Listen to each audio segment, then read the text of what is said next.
You get old, you get those spots. I love it.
All right, good evening. It is 5 o'clock, so that means it's time to get started with the business of the city. And a tradition that we have is to start each council meeting with invocation and the pledge. And my friend Pastor Nate Roscom is here to lead us in the invocation and the pledge. So if you would, let us join in prayer. Please stand if you would like to participate. Thank you. Would you pray with me? Holy and gracious God, before we turn our attention to the work set before this council and this community, we pause to remember who we are and whose we are. You are the giver of life, the source of wisdom, and the one who has made every person in your image. We give you thanks for the city we call home, for its neighborhoods and schools, its businesses and parks, for those who have much and those who carry heavy burdens, for those who feel heard and those who wonder if they are seen. We thank you for the rich and varied tapestry of people who make Nampa what it is, and for the sacred responsibility of caring for one another in this shared life. We confess, Lord, that we live in a noisy and anxious age where certainty is prized more than wisdom, and winning often matters more than understanding. So we ask for what your word invites us to seek. If any of us lack wisdom, let us ask you, who gives generously to all, grant to those who lead and those who speak tonight clarity of mind, humility of heart, and courage shaped by love. Teach us to trust in you with all our hearts and not lean on only our own understanding, and in all our ways to seek your paths that our steps might be made straight. As followers of Jesus, remind us that our deepest allegiance is to a kingdom not of this world, a kingdom marked not by grasping for power, but by serving, not by fear, but by faithfulness, not by contempt, but by compassion. Form us in the mind of Christ, that we might do nothing from selfish ambition, but in humility look to the good of others. Make us a people who seek to do justice, to love mercy, and to walk humbly with you. And, oh God, in a time when division comes easily and trust feels fragile, give us the grace to pursue the unity your Spirit creates, the kind that does not erase difference but binds us together in love. Help us to listen before we speak, to see the person before the position, and to remember that every voice here represents lives, families, and stories that matter to you. May our words build up rather than tear down, and may our decisions be guided not by fear or self-interest, but by a sincere desire for the flourishing of all. We place this time, this city, and this work into your care, trusting that you are at work even beyond what we can see. And we pray all of this in the name of Jesus, who shows us the way of faithful love. Amen. Amen. Now, would you join me in the Pledge of Allegiance? I pledge allegiance to the flag of the United States of America and to the republic for which it stands, one nation, under God, indivisible, with liberty and justice for all.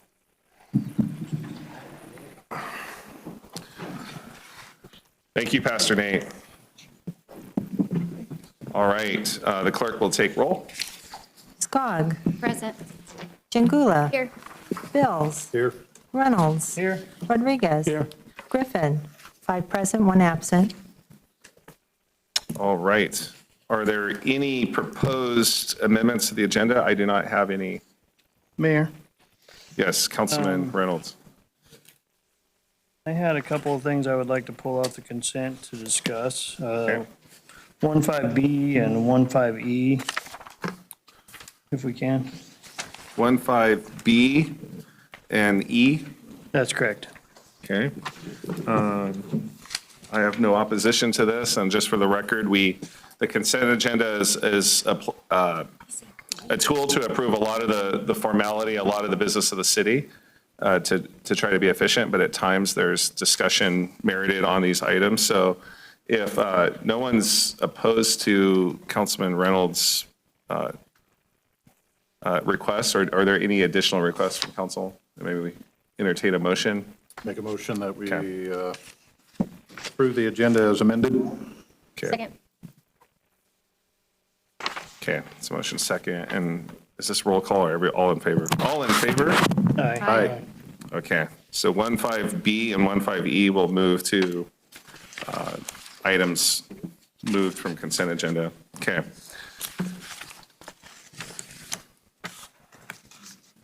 So that, does that, clerk, so that amendment includes the adoption of the agenda as amended? Okay, all right, very good. Now we'll move to the consent agenda. Motion to approve the consent agenda minus those 2 items. So moved. Second. Okay, we have a motion and a second. All in favor? Aye. All right, motion is approved. We will move on now to items moved from consent agenda. So we will deal with them in the order in which they were listed. So 15A is an action item to authorize the mayor to sign. 15B, sorry, 15B, action item to authorize the mayor to sign non-exclusive public right-of-way license agreement with Forge Fiber 37 LLC. This was approved by attorney, and Daniel Badger, if you would, please come up and help explain this item this evening. Mayor, Yes. so my questions on this, and I asked Daniel about it briefly earlier. Sounds like one fiber company is buying another fiber company, and or something like that. So my concern is what this agreement is in this agreement.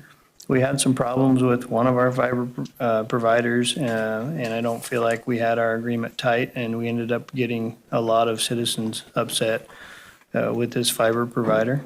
And I want to make sure that we don't have the same problems with this in this license agreement, what we're allowing them to do in our streets. I know in my subdivision, I still have problems from the one provider I'm talking about. Mayor, Councilman Reynolds, some of the challenges we have with that is that we are limited in what we can do based on state statutes for these agreements. They fall under a section of the statutes that allow them to be within our public right-of-ways, regardless of an agreement. So the agreement here lines out what they are agreeing to do, moving and taking care of things that way. The issues we run into with construction and that, we do our best to address those and take care of them as they come up and as we receive complaints from citizens. That's certainly something that is ongoing as they go throughout. This is an existing provider that's network is being purchased by another larger provider that will be continuing to expand the network. So I'm not sure that I've fully answered your question, but are there specific things that you wanted to see within the agreement that you don't? Somewhere, Mayor and Daniel, somewhere I was reading recently a statute, and Preston might be able to weigh in on this better. It talked about giving them the permission to dig in our streets and that kind of thing was not just a given, that we could say no. We can hold them to the construction standards that we have already adopted. I don't believe we have a statutory ability to say, no, you cannot be within our public right-of-ways. I would defer to Preston on that. Mayor and Councilman Reynolds, yeah, when it comes to telecommunications, a lot of the areas in that statute limits what cities can do. It has even the language of non-discriminatory access. Our hands are in some ways kind of tied on what we can and can't do in regulating them. Daniel hit on some of the pieces there. We added language, I believe in this one, Daniel, that helped reduce the amount of maybe waste or construction material that's stored and helping it provide advance notice to property owners so they know when they're coming. And that was after gathering intel from other cities in Idaho who kind of learned the hard way. And so in improving that contract, that language was inserted. All right. Councilman, appreciate the concerns. I know that we've heard you personally experience, and I know that Mr. Badger does get fields a lot of questions from citizens who are concerned about how this work is conducted in our right-of-way. I do note that there's licensee obligations under the framework, and one is reasonable care. It says licensee will exercise reasonable care when performing the work and will use commonly accepted practices and equipment to minimize the risks of personal injury, property damage, soil erosion, and pollution of surface and groundwater. And there's also a no nuisance requirement. I would defer to legal to know like how much teeth there is in guiding what exactly that looks like with the reasonable care as far as taking mitigation efforts to minimize property damage. But I know the biggest concern was whether landscaping was disrupted or irrigation lines were disrupted when there's digging that goes on. And can you at least state, Daniel, that if that is the case, that there is is there not an obligation on them to keep that hole unless there is obstruction in the easement that is really, and this is a bigger issue. A lot of people are surprised when they find out that there's an easement that they are unfamiliar with and what the obligations are of the property owner relative to an easement. Right, and so the mayor, the city, we obviously have control within the public right-of-way. Once they get outside of that, those easements that are public utility easements on private property, the city does not necessarily have as much control because that's not city property. But we do certainly work with those, the contractors in that to the best of our ability, get restoration to happen. Some of it does take some time. I've got a couple that have been going on for a significant amount of time that we are still working on. Most of them are resolved relatively quickly. And those that we've dealt with, the provider here under this agreement has been very responsive and dealt with the issues very quickly when we've brought them up and when citizens have called us about issues. Okay. Mayor, Yes, Councilman just Griffin. a follow-up on this specific agreement. It pretty well outlines the termination and notice that we would have to give in a cure period. Have all the contractors received a similar contract in the past with other providers, or is this a newly drafted version? Mayor, Councilman Griffin, this is an updated version to what we've had in the past. We've worked with legal to refine it since our last agreement was signed. Thank you. Good questions. Thank you, Daniel, for answering the questions. And if the public's listening, we do take seriously if there's any concerns or issues, so do reach out to the city. But as to this item 15B, what is the will of council? May I make a motion to approve? All right, there's a motion. Second? Second. Okay, we have a motion and a second, and this would be a roll call vote since we removed it from consent, correct? All right, so the clerk will take roll call. Skog. Yes. Bills. Yes. Reynolds. Yes. Rodriguez. I'm going to say yes, but actually I'd like to see the real contract when it comes to damage to city property and personal property. Griffin. Yes. Jingula. Yes. All in favor, motion carries. Mayor Hugabone.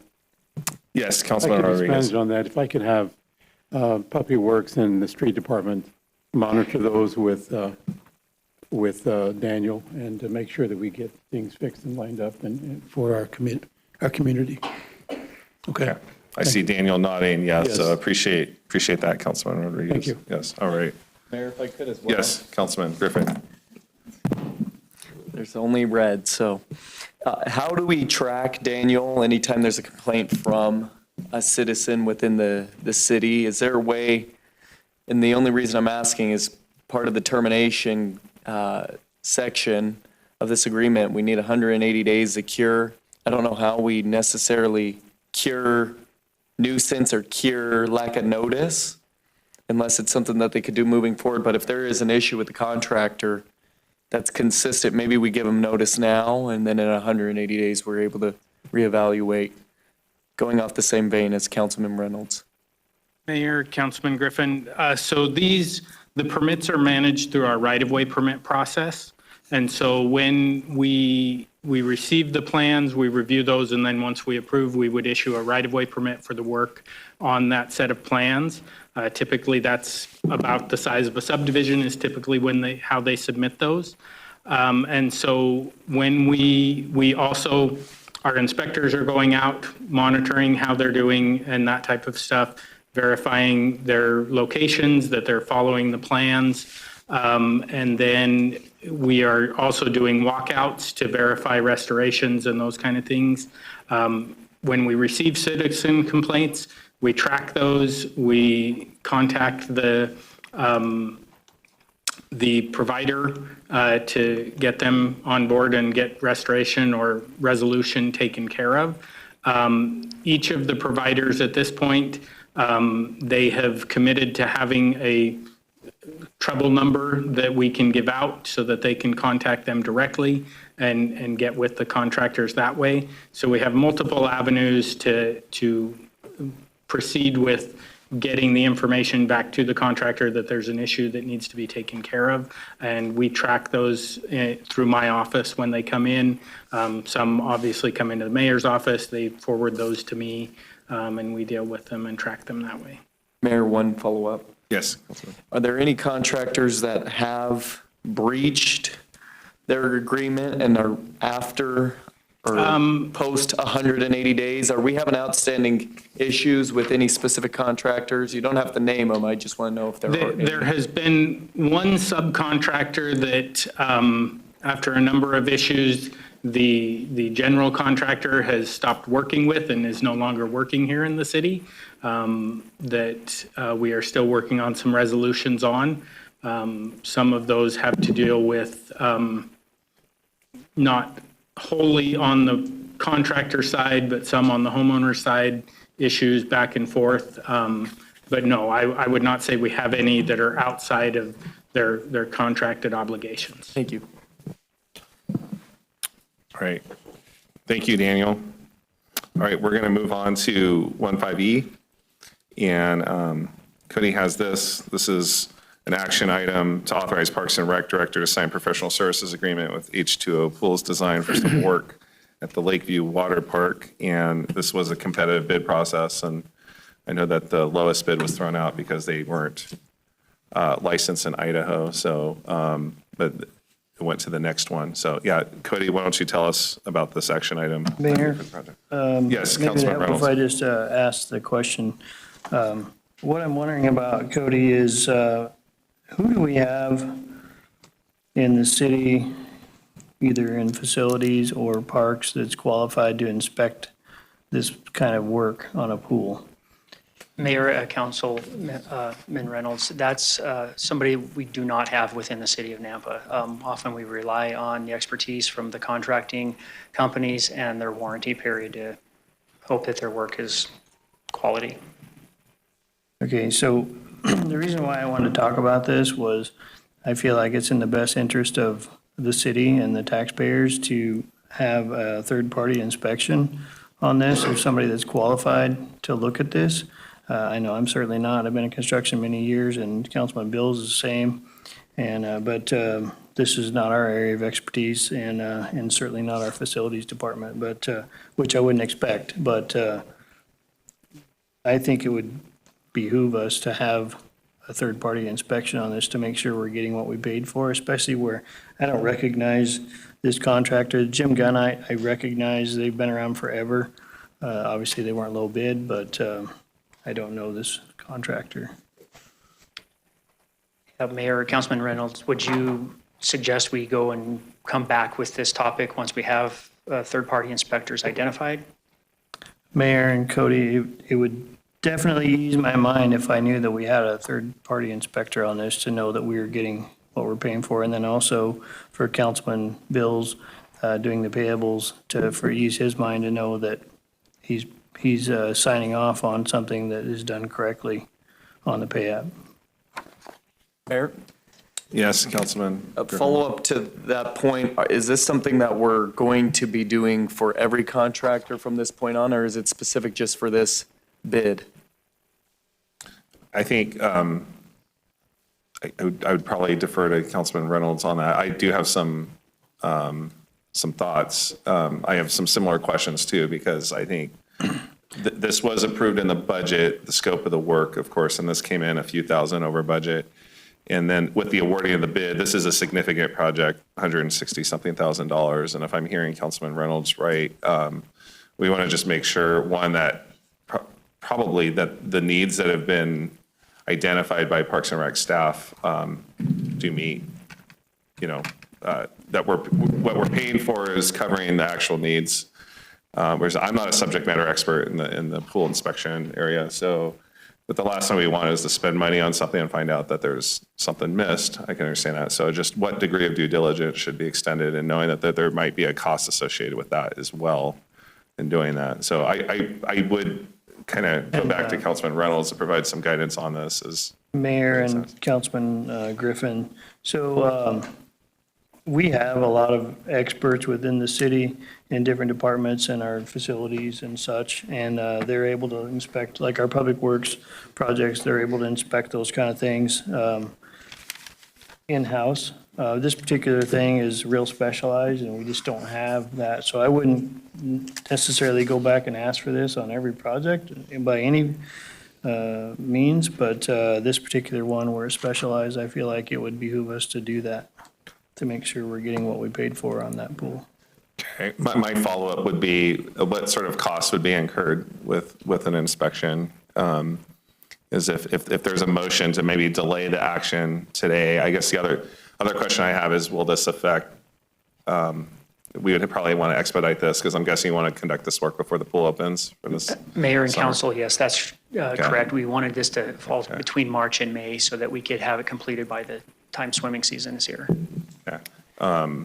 So Mayor, I'd weigh in that I think we can approve it, but I think we should approve it subject to getting a inspection firm lined up as well.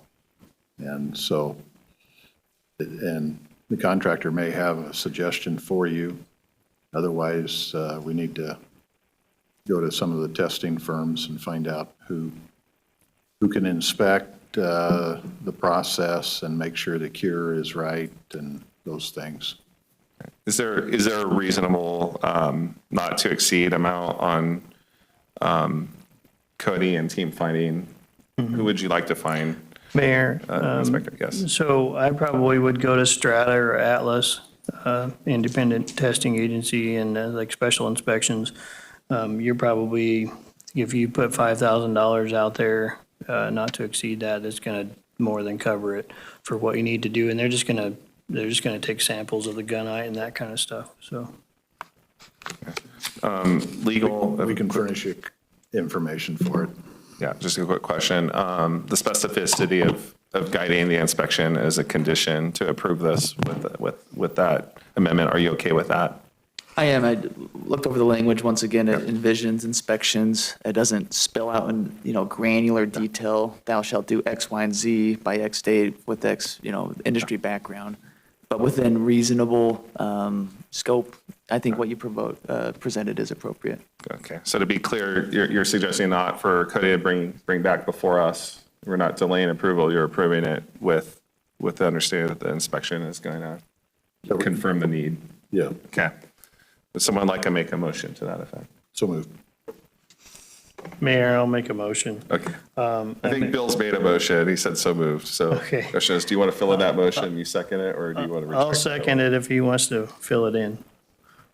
So the motion is that we're approving the work to be done on the pool on our agenda, and subject to a testing agency being lined up to work alongside or to be involved while the work is being done, to confirm the work's being done according to specifications. Second. Okay, we have a motion and a second, and this will be any discussion from council before we go to vote? Okay, clerk will call roll. Skog. Yes. Chingula. Yes. Rodriguez. Yes. Griffin. Yes. Reynolds. Yes. Bills. Yes. All in favor, motion carries. All right, thank you. There are no agency and commission reports tonight, so we're moving to subsection 4 with staff communications, and we have quite a few. And Crystal Craig will come up. You identify yourself for the record and share some exciting news with us. Good evening, Mayor and Council. For the record, Crystal Craig, Director of Transportation. I have the privilege of being up here to be able to do some humble brags on some of my amazing employees. In order to do that, I've got a few to go through. I'm going to bring up Cheney Rhodes. He's, I actually don't know his title. He's the director of the T2 Center, or T2 Learning Center with LTAC, to go over our Road Scholar and Roadmaster program.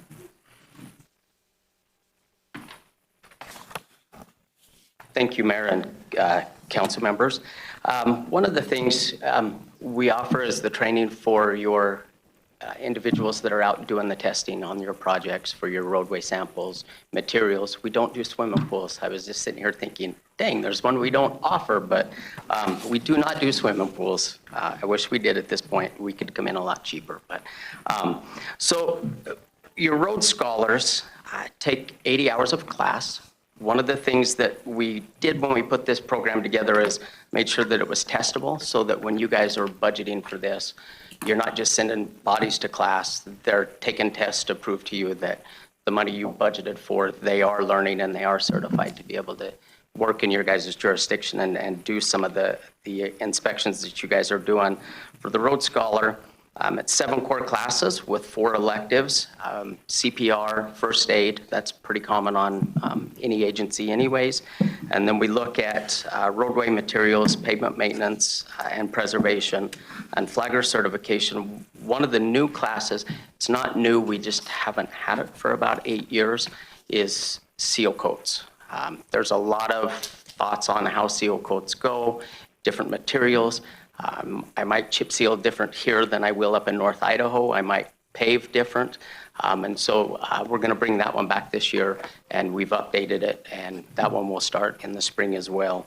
And then we give the electives, and that's more for Crystal and the management to pick classes that they want to see them go to, instead of just saying, these are the classes you'll attend. It's what can we offer your employees above and beyond the core requirements that your management would like to see. And in lieu of time, I'll cover the Roadmaster. That way, when we start giving the awards, I'm not bouncing back and forth in lieu of time. Roadmaster, same thing, 80 hours. The difference here is it's 4 core classes and 5 electives, because that's where you're really specializing your employees and picking everything that they need. The other difference is your 4 core classes typically are 2 days. Speed zones, speed studies. This year, we're going to have the traffic control supervisor that is a mandatory class. That's a 2-day class. And so the technical end of it gets a little bit more difficult. So you should be proud of them once they hit that level. They've got a ton of knowledge to bring to your guys' jurisdiction. And again, 5 electives. They have 4 years to do this on each step. We're still in 2026 kind of recovering from COVID. A lot of classes we're still allowing just because they took them, and then COVID kind of slowed our training down. So we've got that. For 2025, kind of bragging on the instructors that I have, there is only 8 instructors and then myself that teach all 285 agencies, city, county, and highway districts. We ended up with 156 classes taught. That's both in person and virtual. We had 2,904 attendees, and this is weird, and I double-checked the numbers, but we had 156 Rhodes Scholars as well as the 156 classes taught.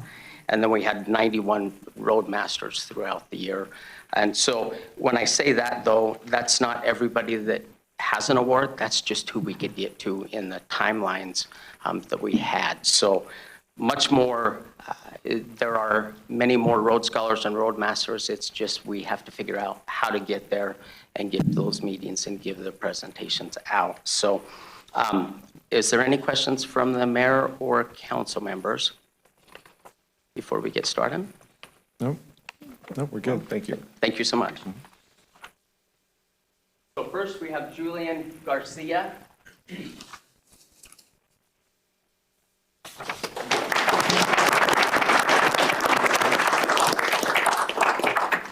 And what they get is a hat and a Leatherman and a plaque on there. Then Craig Heiner.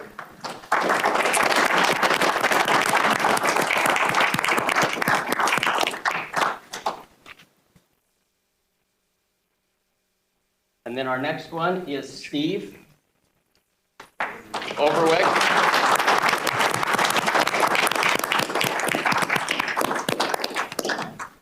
And then Eric is not here tonight, so Steve will make sure that he gets his award when they get back to work. Aaron Sturk.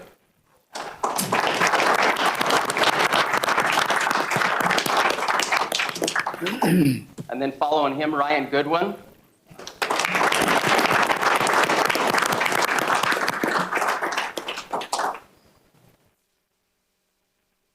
And then Brett Cox.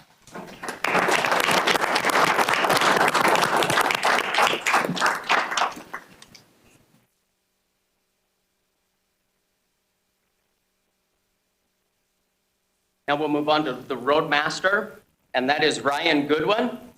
They're all up there.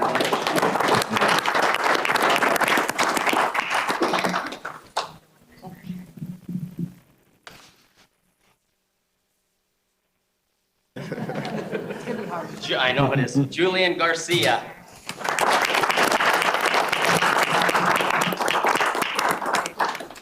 And then Steve Overwick.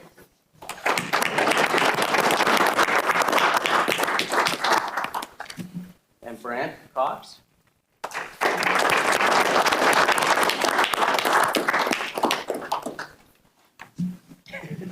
I know. There you go. Usually when we give the coats out, everybody's excited. We seem to have summer though, right? So if I could get a quick picture. Again, thank you, Mayor and council members, for sending and budgeting for your employees to come and attend trainings. You want us to kind of move this way or have them move? Okay. All right.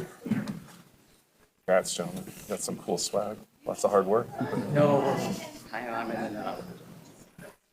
All right, we're looking at. I guess you're always going to be seen.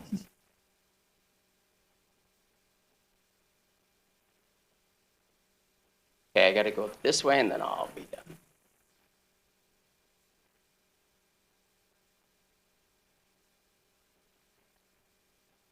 Good, Amy?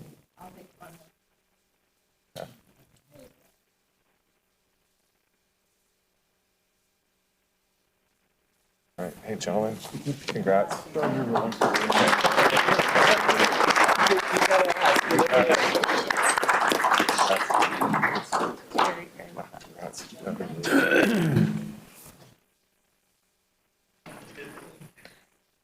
Thank you, Mayor and Council.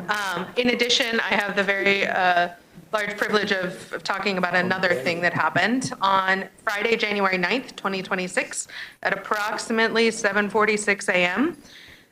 We had a commendable display from our airport operations tech lead, Abel Silva, so I'll ask him to come up right now, as well as Steve Collins. He's an electrician with Power Plus. While they were on site working at a light pole next to the vehicle gate at Airport Road. And Steve? Come on up. So upon hearing a loud popping sound, which they initially suspected to be a gunshot, Abel quickly identified smoke billowing from one of our hangars. It was hangar 510. Without hesitation, he called 911. ensuring that the emergency services were alerted promptly. Emergency responders arrived on site within 5 minutes due to their swift actions. Able assisted emergency responders in locating the hangar and turning off the power, while Steve remained at the gate to facilitate access for first responders to the secured area. I will note this incident also has prompted another practice or a trial run on how we can get emergency responders into our secured facilities faster. His vigilance and support were crucial in ensuring that emergency services could respond without delay. Together, they both ensured that the power to the hangar was completely de-energized and the fire was successfully extinguished by 8:18 a.m. Although 2 aircraft sustained damage, the impact to the hangar facility appears to be limited to the east side of the building. Without their quick actions, I would say that the potential damage to both the city and the tenant property would have been much more severe. So I want to commend both of these for demonstrating their commitment to safety and community welfare. To start out, in recognition of their extraordinary efforts, we'd like Mayor's office to present them with a challenge coin. Yes. I want to read, gentlemen, thank you for your work. I have a letter for each of you individually. Some of the language is similar, but the part that's specific to each of you, I want to read that portion to you and then read the shared point. So, dear Abel, it is my honor to personally recognize and commend you for your extraordinary actions on January 9th, 2026 at the Nampa Municipal Airport. After hearing a loud popping noise at approximately 7:46, while working on a light pole with Steve Collins, an electrician with Power Plus, you quickly identified smoke billowing from hangar 0510, and your prompt call to 911 ensured emergency services were alerted without delay. Thanks to your quick actions, emergency responders were on site within 5 minutes. And dear Steve, it is my honor to personally recognize and commend you also for your actions. While working on a light pole with Airport Operations Tech Lead Abel Silva, you both heard loud popping noises and identified smoke billowing from hangar 0510. As Abel worked to turn off the power at the hangar, you made sure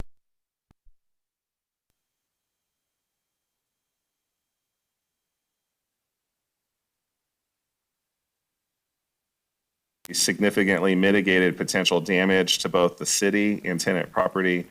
While 2 aircraft sustained damage, the impact on the hangar facility was limited and the fire was successfully extinguished by 8:18 a.m. In recognition of your bravery, willingness to help in a time of need, and commitment to safety, please accept a small token of our appreciation, the City of Nampa's challenge coin. Your actions serve as a powerful representation of your company, Power Plus, to you, Steve, and reflect the type of response we all strive to have in service to our community. And Abel, your actions serve as a powerful representation of your dedication, reflect the type of response we all strive to have in public service. Gentlemen, thank you both.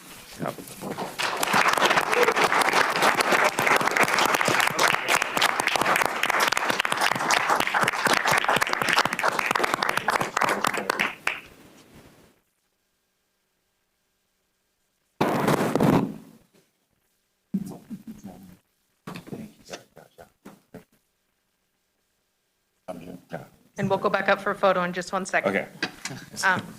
I'd also like to introduce Tom Point, Senior Director of Public Works. Mayor, Council, so we also have some coins for.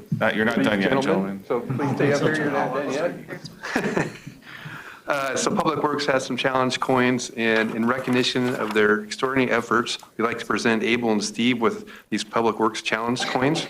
The committee unanimously decided to award these for what they did and going above and beyond their normal duties, and as a testament to their dedication and bravery in this critical situation. So I'm very impressed. It could have been a lot worse, and I really want to thank both of you, so thank you.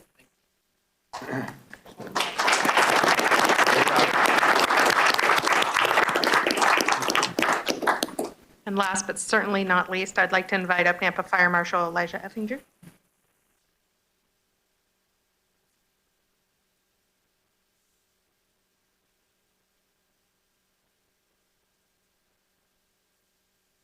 Mayor, council members, just wanted to be here in recognition of these 2 gentlemen, their hard work, dedication to being professionals, as well as their willingness to put themselves in a position that maybe isn't always what someone wants to be in. They acted quickly and swiftly, and as a result, the fire was extinguished rather quickly. In a building that is made out of wood construction that is very, very dry, could have run quickly. Also, people's airplanes are in those. I don't know if you guys have ever met pilots, they really like their airplanes. So their quick action allowed us to have quick action and do our job. So it's a beautiful representation of our services working in conjunction with citizens who care about the community, and so we just want to make sure that they got the recognition. They did a great job, and we really appreciate them working alongside of us and giving us immediate access and allowing us to go to where we needed to go. So kudos to them.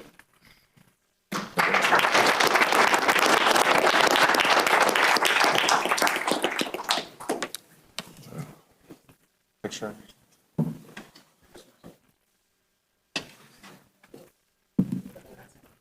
Shift.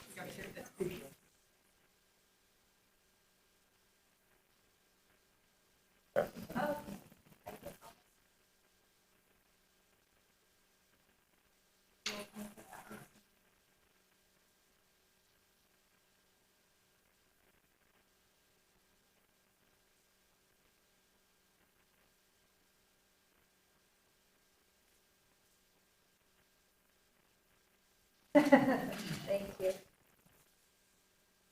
All right, gentlemen, thank you, gentlemen, thank you, thank you.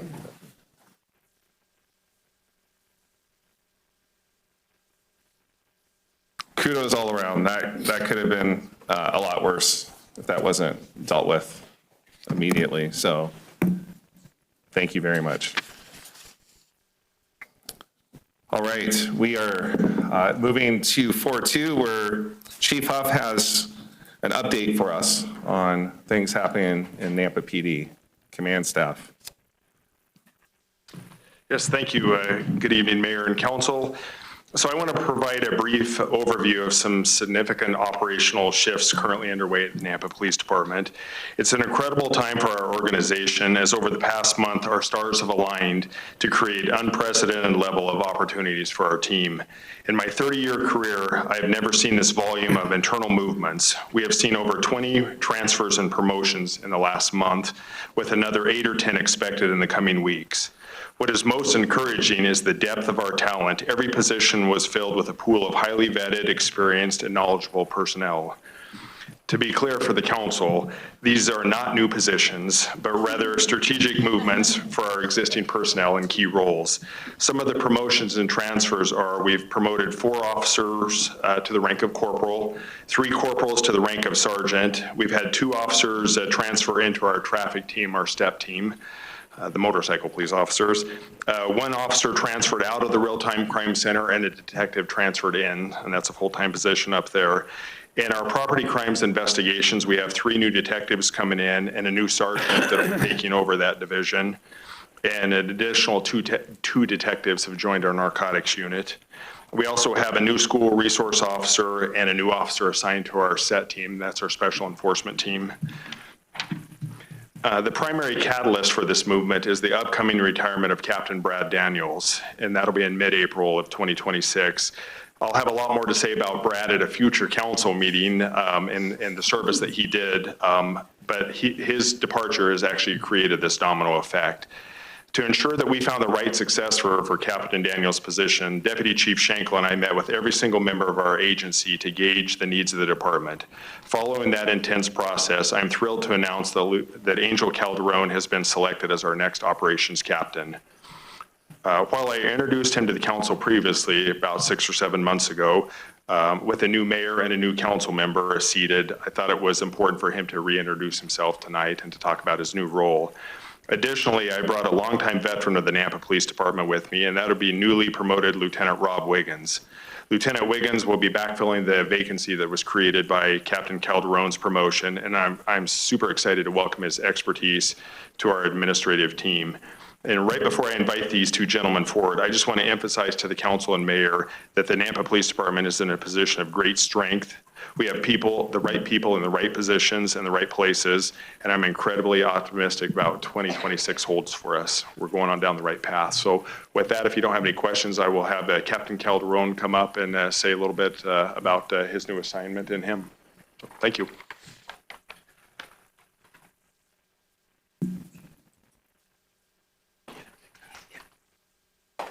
Everybody.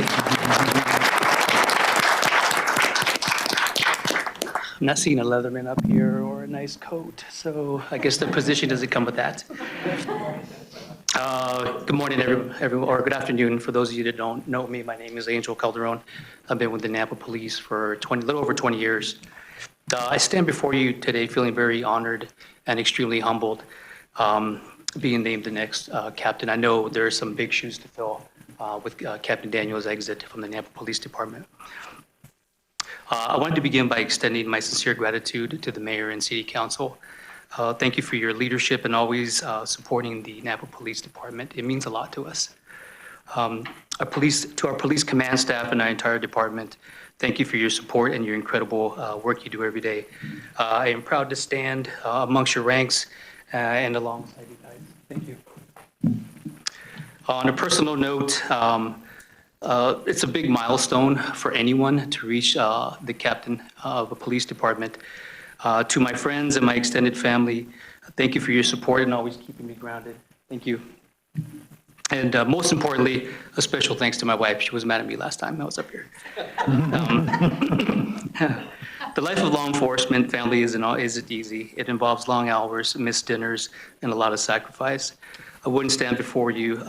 Thank you for standing here with me with your support and love.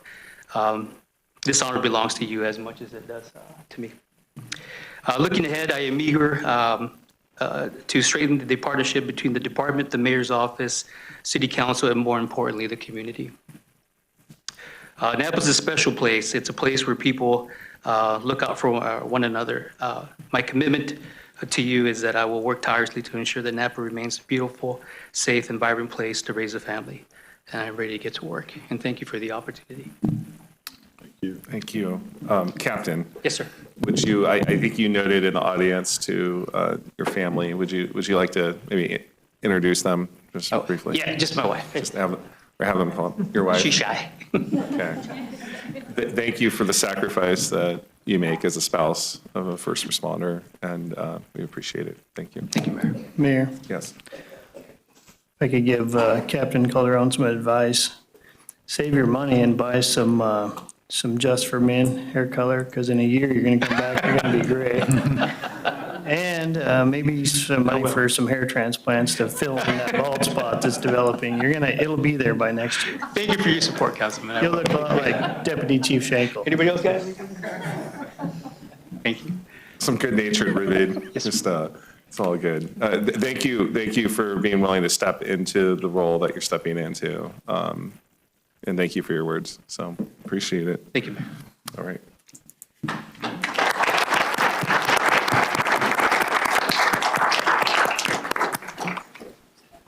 So forgive me if I misspeak. I've been a sergeant for the last 20 years. So if I refer to myself as a sergeant, I apologize.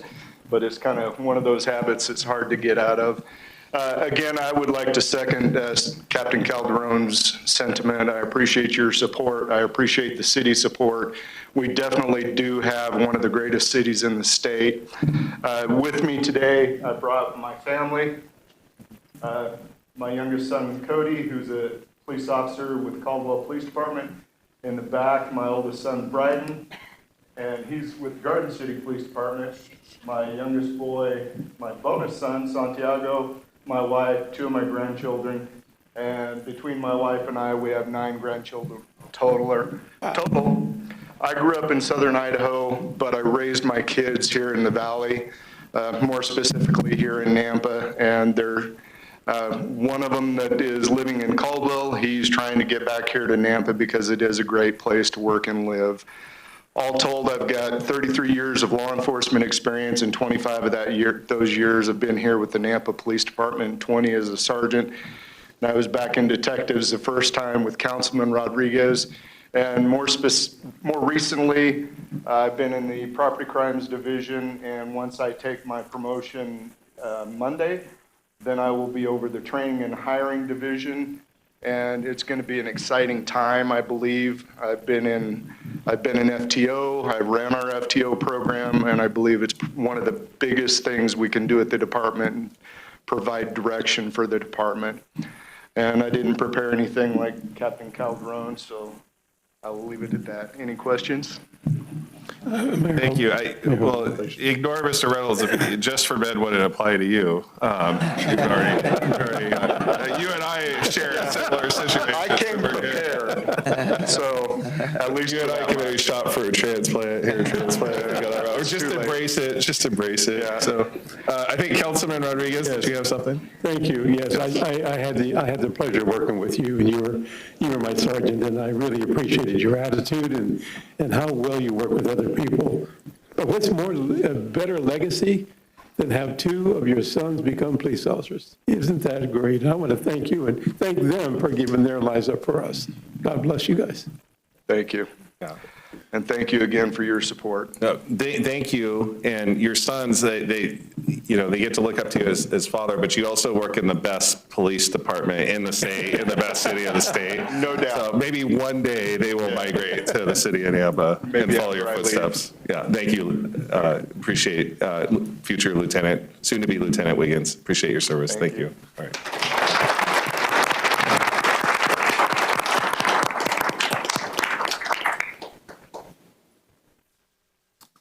All right, Chief of Staff Clay Long, what you got for us tonight? Well, good evening. I'm just giving a quick update. In the December council workshop, we talked about facilities and the IH2C and our intent to move some staff over there. So just wanted to give a quick update where we were on that.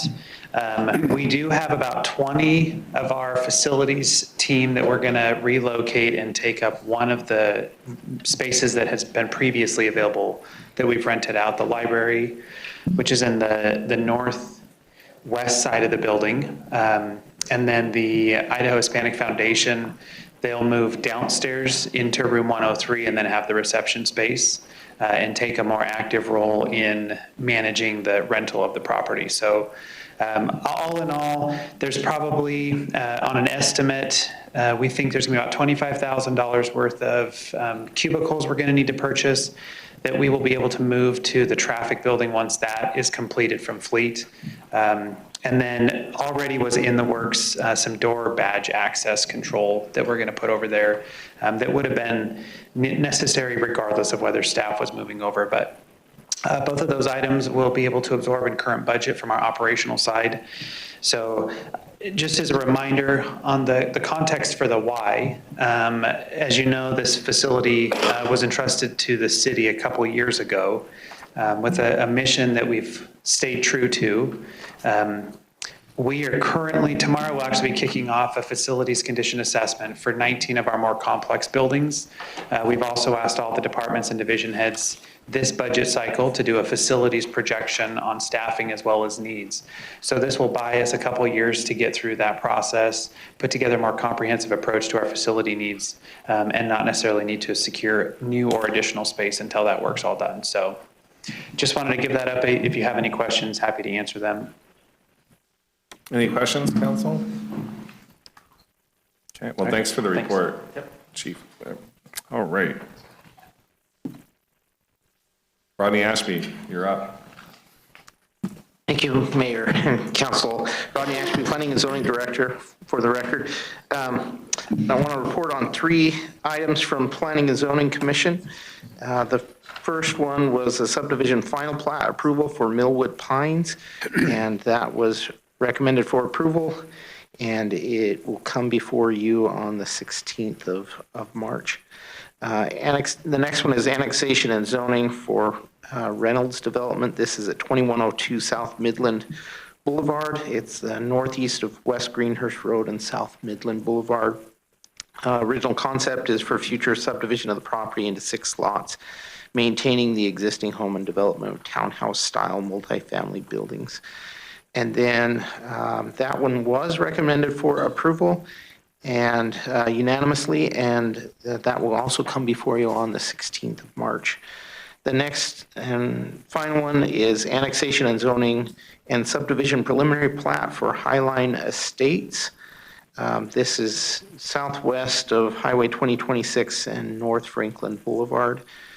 And this is for 355 single-family detached dwelling units, 33 common lots, and 1 commercial lot on about 93 acres. And that one was recommended for approval with 7 voting yes and 1 voting no.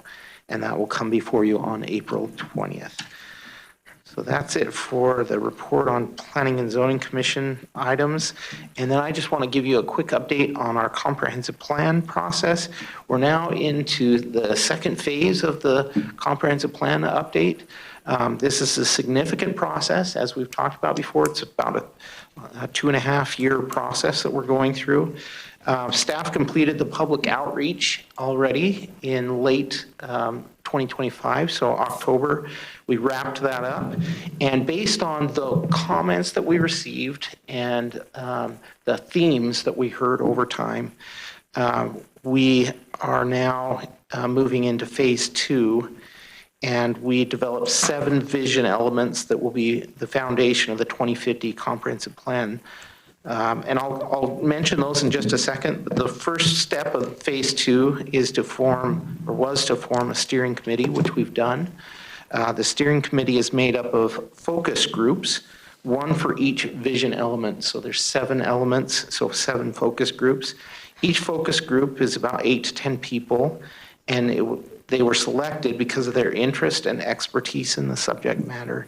We have assigned city council members, each of you, to a focus group.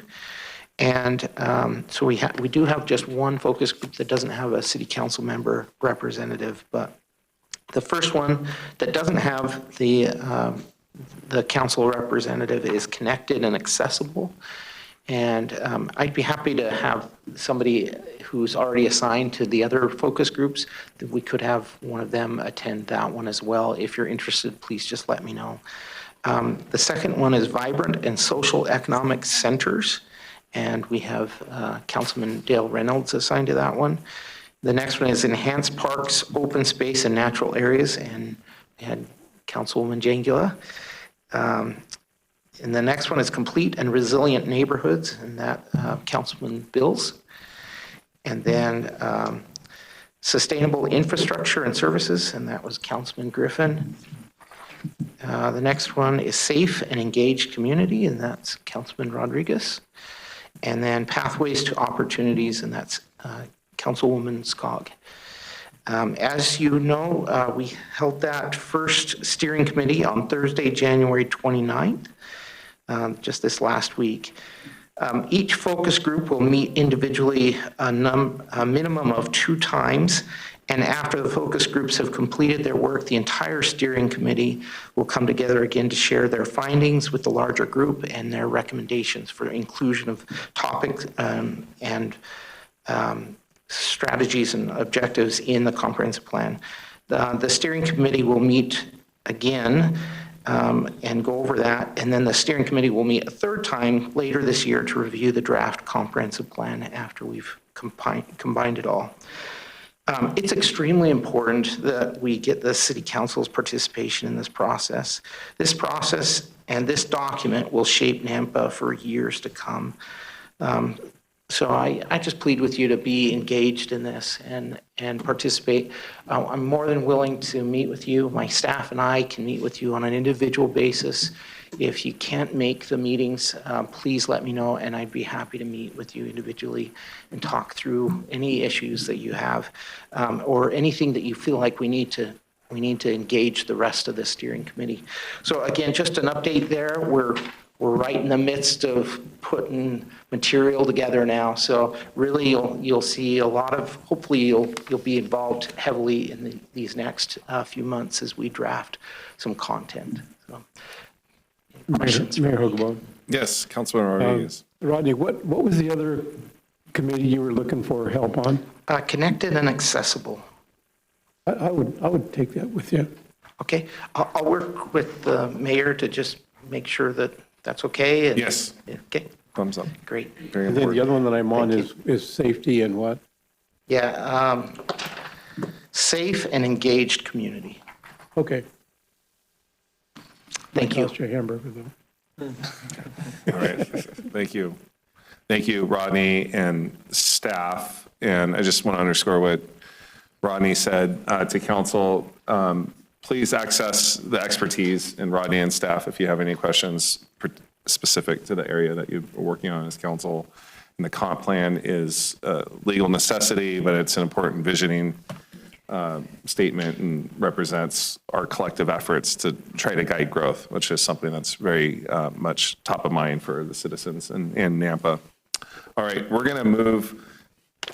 I'm going to cover 4 action items under new business before we break into the public hearing. So we might go just a few minutes past, but the first one under new business is an action item, and that's to authorize the mayor to sign a resolution for the appointment of Councilmember Natalie Jangula to the Nampa Development Corporation.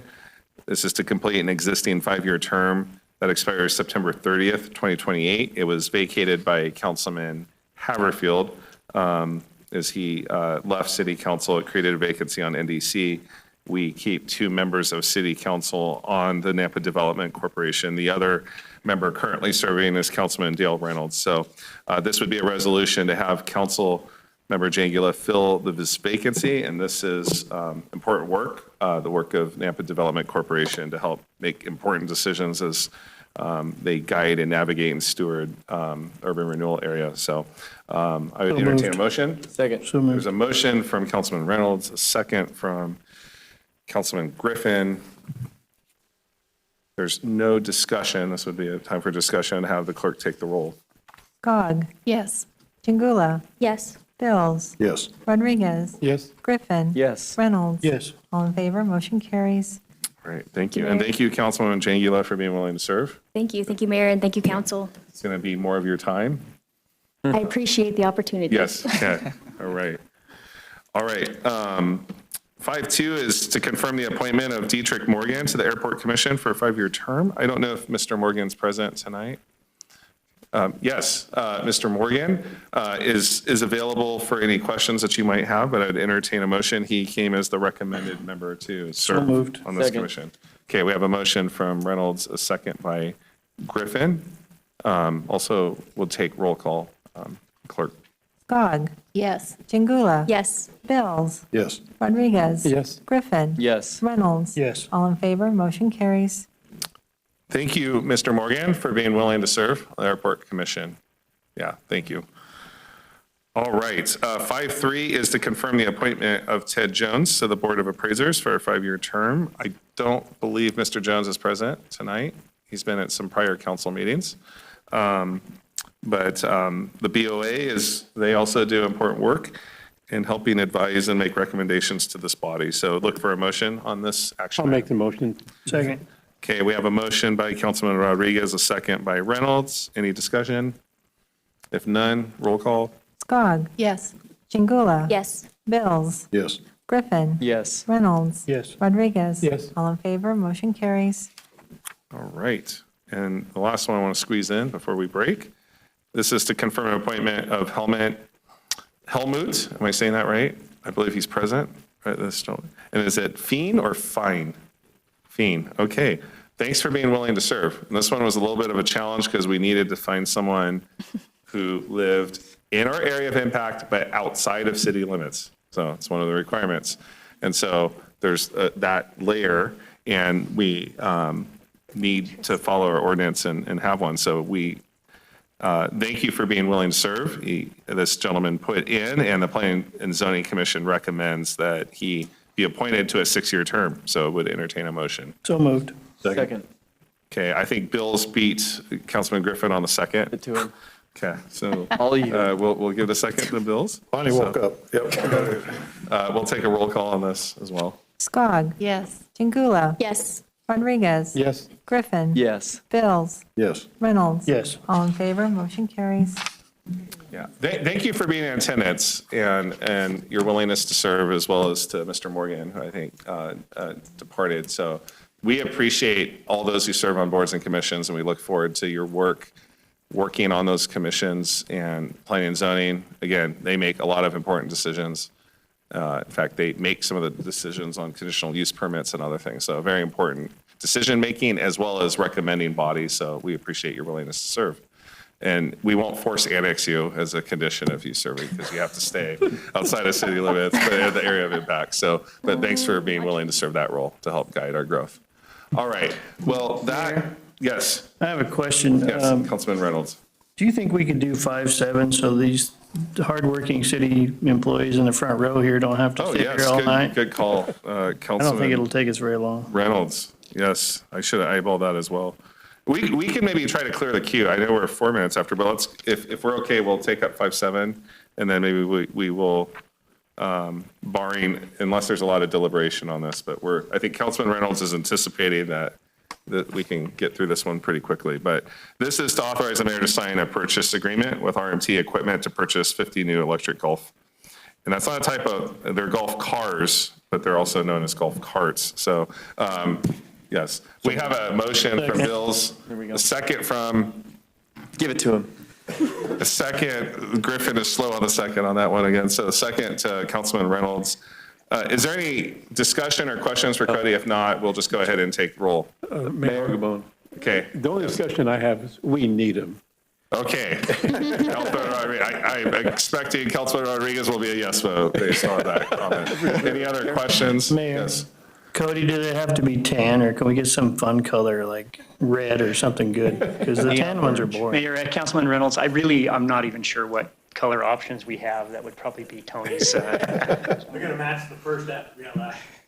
I think that's white. So. We want to see him from the freeway, see how Councilmember Rodriguez is doing. I have one question, Mayor. Yes. What is happening with the remaining that we're weeding out? Are they going to auction? How are we getting rid of those? Mayor, Councilman Griffin, those are being traded in to reduce the cost of the new carts. Thank you. All right, good questions. All right, if there's no further discussion, we already have a motion and a second on this, so we'll do a roll call. Gog. Yes. Chingula. Yes. Rodriguez. Yes. Griffin. Yes. Reynolds. Yes. Bills. Yes. All in favor, motion carries. Okay, I'll just ask the question. Thank you, Cody. Crystal, are you okay with 5.5 and 5.6 waiting until later? Are you going to be here through the evening? Crystal. Would you like us to clear it? Let's clear Are you it. going to be here through the, no? Okay, let's clear it. Okay. Sorry, we'll delay public hearing just by a few more minutes, so thank you for your patience on this. 5.5 is an action item to authorize the mayor and public works director to sign a task order with David Evans, an associate for the Midland Boulevard and Greenhurst Road roundabout. So moved. Okay. Yes. Wow, this council likes roundabouts. I appreciate that. Okay. Councilman Haverfield's long gone. There's roundabouts everywhere now. That's all in. That's all in. I hope he's online. I hope he's online. I'm having coffee with him tomorrow. I'll let him I'm know ready to that. tear out Okay. some lights too and put him roundabouts. Do it. We'll do one thing at a time. This is all an inside joke for the public who's. No, I'm dead serious. This council has deliberated. This council has deliberated roundabouts and signalized intersections and what's best. And so, all right, do you have the motion and second, clerk? Okay, any discussion, deliberation? All right, if not, roll call. Gog. Yes. Chingula. Yes. Bills. Yes. Rodriguez. Yes. Reynolds. Yes. Griffin. Enthusiastically, yes. All in favor, motion carries. Let the record reflect. Please. Enthusiastic, okay. 5.6 is authorize Public Works to submit a grant application to the SDOT Department of Transportation's better utilizing investments to leverage development build for the Northside Corridor community connectivity and safety improvements. Okay. Mayor, I Yes. just have some questions on this. Okay, we have a motion and a second. Clerk, do you have the motion or in the second? I believe that was Rodriguez. Was it? Motion? Yes. And you have the And second? Reynolds, yes. As a second. Okay, and Councilman Griffin has some questions on 5.5, or 5.6, sorry. Thank you. Just very quick, are there any, and this is going to be very direct, strings attached to other programs or other commitments that we have to make by requesting and accepting this grant for federal dollars? Mayor, Councilman Griffin, there aren't strings attached. I will come before council to approve the budgetary authority to accept this grant if we deem at that time. I will say, under this grant, we are considered rural. So we are going to be applying for a $25 million grant, and it is zero match. Thank you. And we're still considered rural, huh? Under this one, we are. For the purpose of this grant. Okay, okay. By the way, we are complying with the grant. That's not Very good. suggested. No. Thank you for that Yes, clarification. okay, yes. Thank you. Mayor Hogaboam. Yes. Councilman So Rodriguez. I think Councilman Griffin and I are on the committee for the North Side Corridor, that's what I'll call it. Is this related to that? Mayor, Councilman Rodriguez. So yes, we have a Safe Streets for All grant, which you guys are participating in, to look at we called that one the Yale 7th corridor. So this will be construction funds for that. So we're I not see. planning just a plan, as well as construction funds for one of the projects out of our RAISE grant to install a signal at Northside and 4th and replace the Broadmoor Bridge. I see, okay, thank you. You don't need to put a signal, just a roundabout. Thank you. Per roundabout, council, I see. Yes. Okay, thanks, Crystal. There was already a motion, and a second on this question. Any other questions? What's that? Oh, never mind. No, we haven't done roll call yet. All right. Okay. All right. No other questions? We'll take roll. Skog. Yes. Jingula. Yes. Bills. Yes. Griffin. Yes. Reynolds. Yes. Rodriguez. Yes. All in favor, motion carries. Okay, there are no proclamations tonight, and for public forums, there is no one signed up to speak. This is when we give 3 minutes to a member of the public to speak. I will extend a last call. Was there someone intending to sign up to speak, not on a public hearing item, but just public forum? Okay, if there's not, we're going to move on to our public hearings. So, council, we're good to push through? We don't need a break? Okay, we're gonna push through, and maybe we'll take a break after 1 or 2 public hearings. But the first public hearing is 8-1, and this is a request for a variance. Is the applicant present? Okay, all right, good evening. So you will give us your name and your address, and then you have 7 minutes.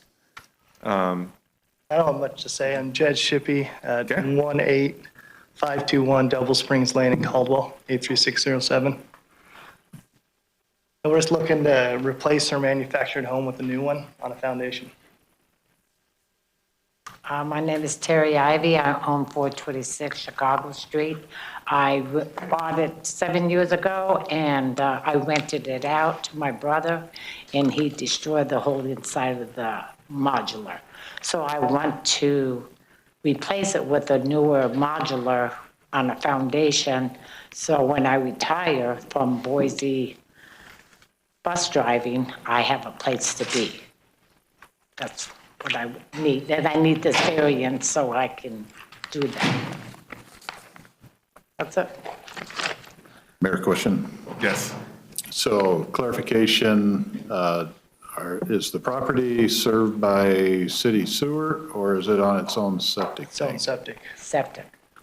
Okay, are you agreeable to possibly sign an agreement pending staff's input that either you'll participate in an LID or connect to sewer if it comes available through some other means? I don't, I can't keep the septic tank in the ground. I like to keep that instead of connecting it to city sewer. I understand. I'm raising an issue Oh, that I'm just our asking. staff will be able to respond to, but we have another request near you, and it seems we don't have sewer there, and we have people wanting to do certain things, so we're going to need to resolve that. So that's my 1/6 of opinion there. So I wanted to ask you that question. You're not sure or would prefer not to have to do that, is what it sounds like. Yes. Okay. Mr. Mayor, Councilman Bills, there is not sewer available at that location at this time. But the difficulty is that size of lot sizes, this one is larger, but it's still under the standards of septic requirements, correct? So that would go through the health district, and they will evaluate whether or not the existing septic is adequate for what they are proposing. At the time that sewer becomes available to the property, once that septic fails, at that point, they would be required by state plumbing code and city plumbing code to then connect once that's available and the septic becomes no longer viable. So does our master plan call for anything going up Chicago? There is not anything in the works. We do have identified where that sewer would go and come from. It's over near the dog park currently. There's a project that will likely be bringing it up Second Street, but we don't have anything currently in the works that would bring it south along Chicago at this time. That would likely happen with development of the property across the street, and at that time, we would likely put a stub there, and then once their septic is not viable anymore, they would have that stub to connect to at that time, and then they would just be paying connection fees and a plumber to connect. Thank you. Any other questions for the applicant? Okay, you'll have an opportunity to come up at the end to kind of do a wrap, so thank you. Yeah, thank you. All right, Christy, you know this, sorry, 8-1, Damien's on this one, sorry, I looked down one. Good evening, Damien, how are you? Good evening. Thank you, Mayor and Council. Damien Snodgrass, Associate Planner. The requested action item for today is the variance to maximum lot size, pretty similar as to what we had last time. We were before you. The maximum lot size within the RS6 zone is 12,000 square feet, and this lot is 17,195 square feet, so they're asking for a variance to replace the existing home with a new home. Property details, currently it is RS6. It's surrounded by RS6, RA, and some light industrial uses. Here are the applicable regulations for a variance, as well as those variance criteria, which we can cover in the findings. And that applicable regulation that states that within the RS6, we have a maximum lot size of 12,000. We received one comment, and that was from the Napa Building Department, and that is that a demo permit is pulled for the pre-existing structure at the time that they go through with the building permit. For the conditions of approval, that the applicant/owner shall comply with all city codes, policies, and standards, and that includes the demo permit from the building department. Here are some of the relevant facts. That the current house is not in conformance with city code because of that lot size, that all new development will need to meet current codes and standards, that the privilege has been granted to others in similar situations, that would have to meet all the building codes and fire codes with life safety, and that maximum lot size regulation is necessary to prevent perpetuating densities that are inconsistent with the ultimate vision of the zone. There is currently a single-family home on the parcel. No known traffic concerns have been identified due to granting this variance, and this variance does not create any additional safety or health or welfare concerns. And here's a conclusion that the criteria for those relevant facts meets what was stated. And here are your potential motions. I'll stand for any questions. Damien, I have a question. I think last meeting, we had a similar variance because it exceeded the maximum lot size. And I just maybe went years without, I believe, seeing any of these, and now like 2 in a row, where the lot size is bigger than what the maximum lot size is in the RS6. The question was, I'm trying to recall the answer last time, when they're replacing an existing structure, since it's considered new, they have to get a variance. Is that, now, let's say something happened. Let's say this house, God forbid, were to burn down or fall into a state of disrepair. Does she have to come back in another 8 years and request another variance? Every time you're replacing an existing structure, I'm trying to understand, once a variance is granted on a structure and the variance is because of the lot size for the structure, I just want to make sure that we're not asking someone to get the same variance if it's a lot size concern. I totally get the demo permit, the building department. Seems like the variance on the lot size does that not stick with the property, or does it stick specifically with the structure itself? And then if this structure were to be replaced in 10 years, she would have to come back before council and seek a variance. So currently, to my understanding, in the event of like in code, it's like God-bearing disaster, so a fire or anything like that, it would just be a legally non-conforming structure and they would not have to go through the variance process. However, how the code is written at current time is that they would have to go through for a variance if they wanted to replace the structure then again. if they were to come through on their own margin and want to take down and demo the structure and put a new structure. But in the case of the property burning down or some sort of natural disaster like that, they would be able to rebuild the house exactly as it was Without seeking another variance? without seeking another variance. Okay. But if it's in a state of disrepair, not an act of God, they do need to seek another variance? That is correct.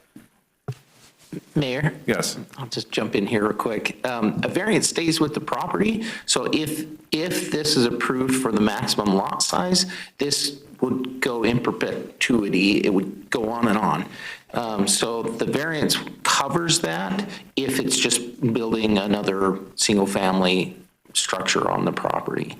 The challenge and the reason this is happening, or the reason we have this in code, is because a city can typically use this to get compliance with their zoning codes and their comprehensive plan. So if we don't require that they go through a variance, what would happen is they continue to use that property the same way, and so we never have a change in the zoning code or excuse me, compliance with the zoning code or compliance with the comprehensive plan. So for instance, let's say we had this as commercial on the comprehensive plan, and the house was torn apart, they removed the house and they wanted to build another single-family home on there. Well, we have that designation on the comprehensive plan of commercial because we want that area to go commercial. So this is kind of similar where you're trying to get a certain density in an area. And so if that density isn't there and they choose to make a change to what's existing, they need to come in compliance with code unless they come to you and get a variance. Gotcha. But if this home were to last for 100 years, she could have stayed in the same home. There's no need for a variance, as I understand, right? That's correct.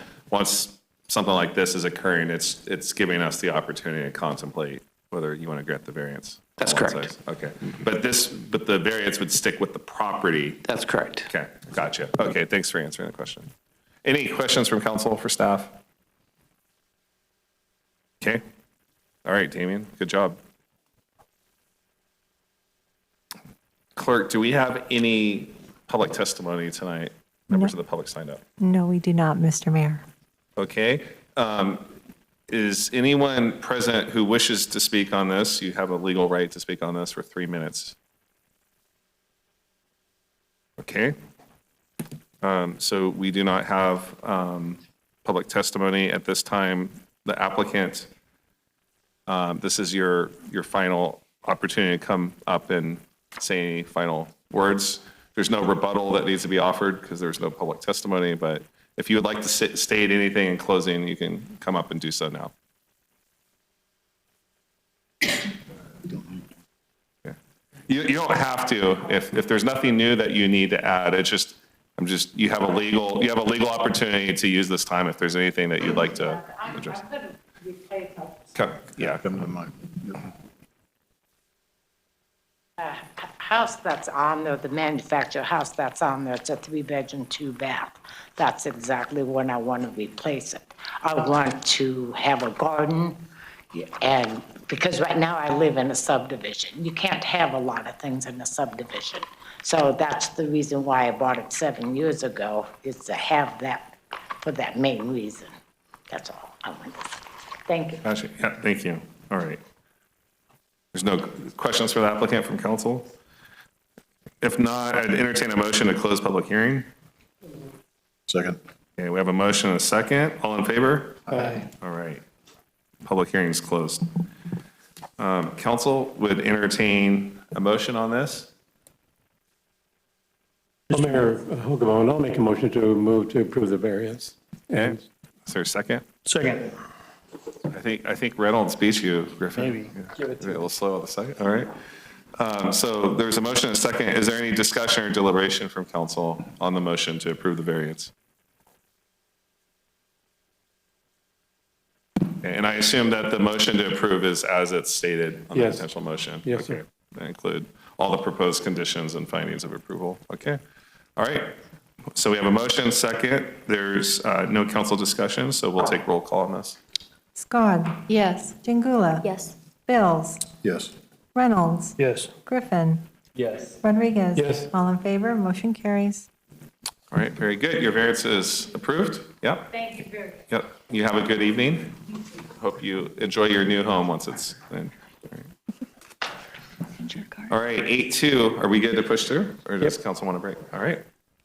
8-2 is another variance request, and this is regarding a landscape buffer. And is the applicant present? All right.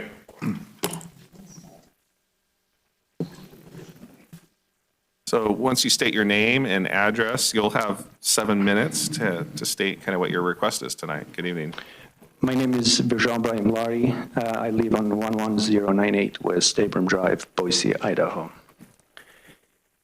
We applied for this variance because we just purchased this lot recently with the idea to make it a car lot.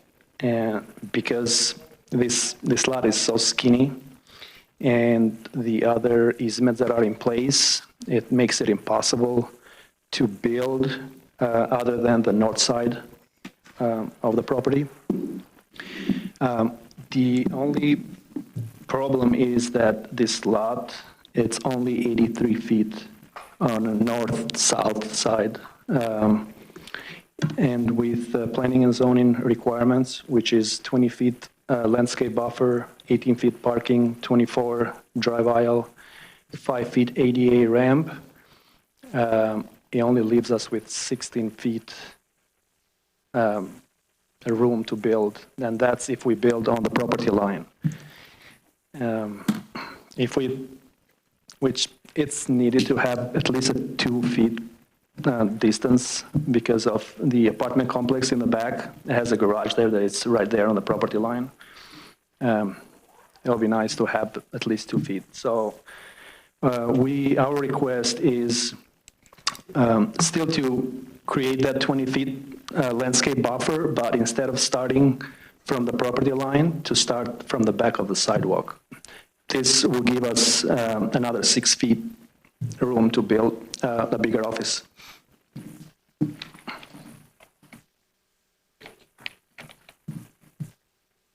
Question, Mayor? Yes, Councilman Bills. So how does what you're asking to do align with the neighboring properties? Are they deeper than 20 feet beyond the curb? We don't have neighboring, the only property that we have neighboring is the apartment complex on the side, and there is a car lot and also insurance office, State Farm. The alignment, I'm not sure if it aligns exactly with what they have or not. But this still is going to meet the city requirements for landscape buffing and sidewalks and everything else. I don't know if I answered your question. The answer is that you don't know. That's what I was trying to determine is what's next door to you, if it's going to be equal to what we're seeing in the picture, or it's going to be less than. I think that it is similar. It's going to be very similar. Yes. The landscape of the neighboring property, I believe, is in some parts is 20 feet. On some other part might be 25. From what I saw from the Google images. But yes, yeah, I believe it's going to be very similar to that.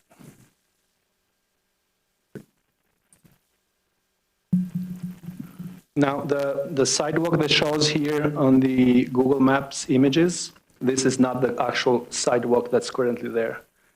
This is the old sidewalk. The current sidewalk, I believe it has been moved and is wider.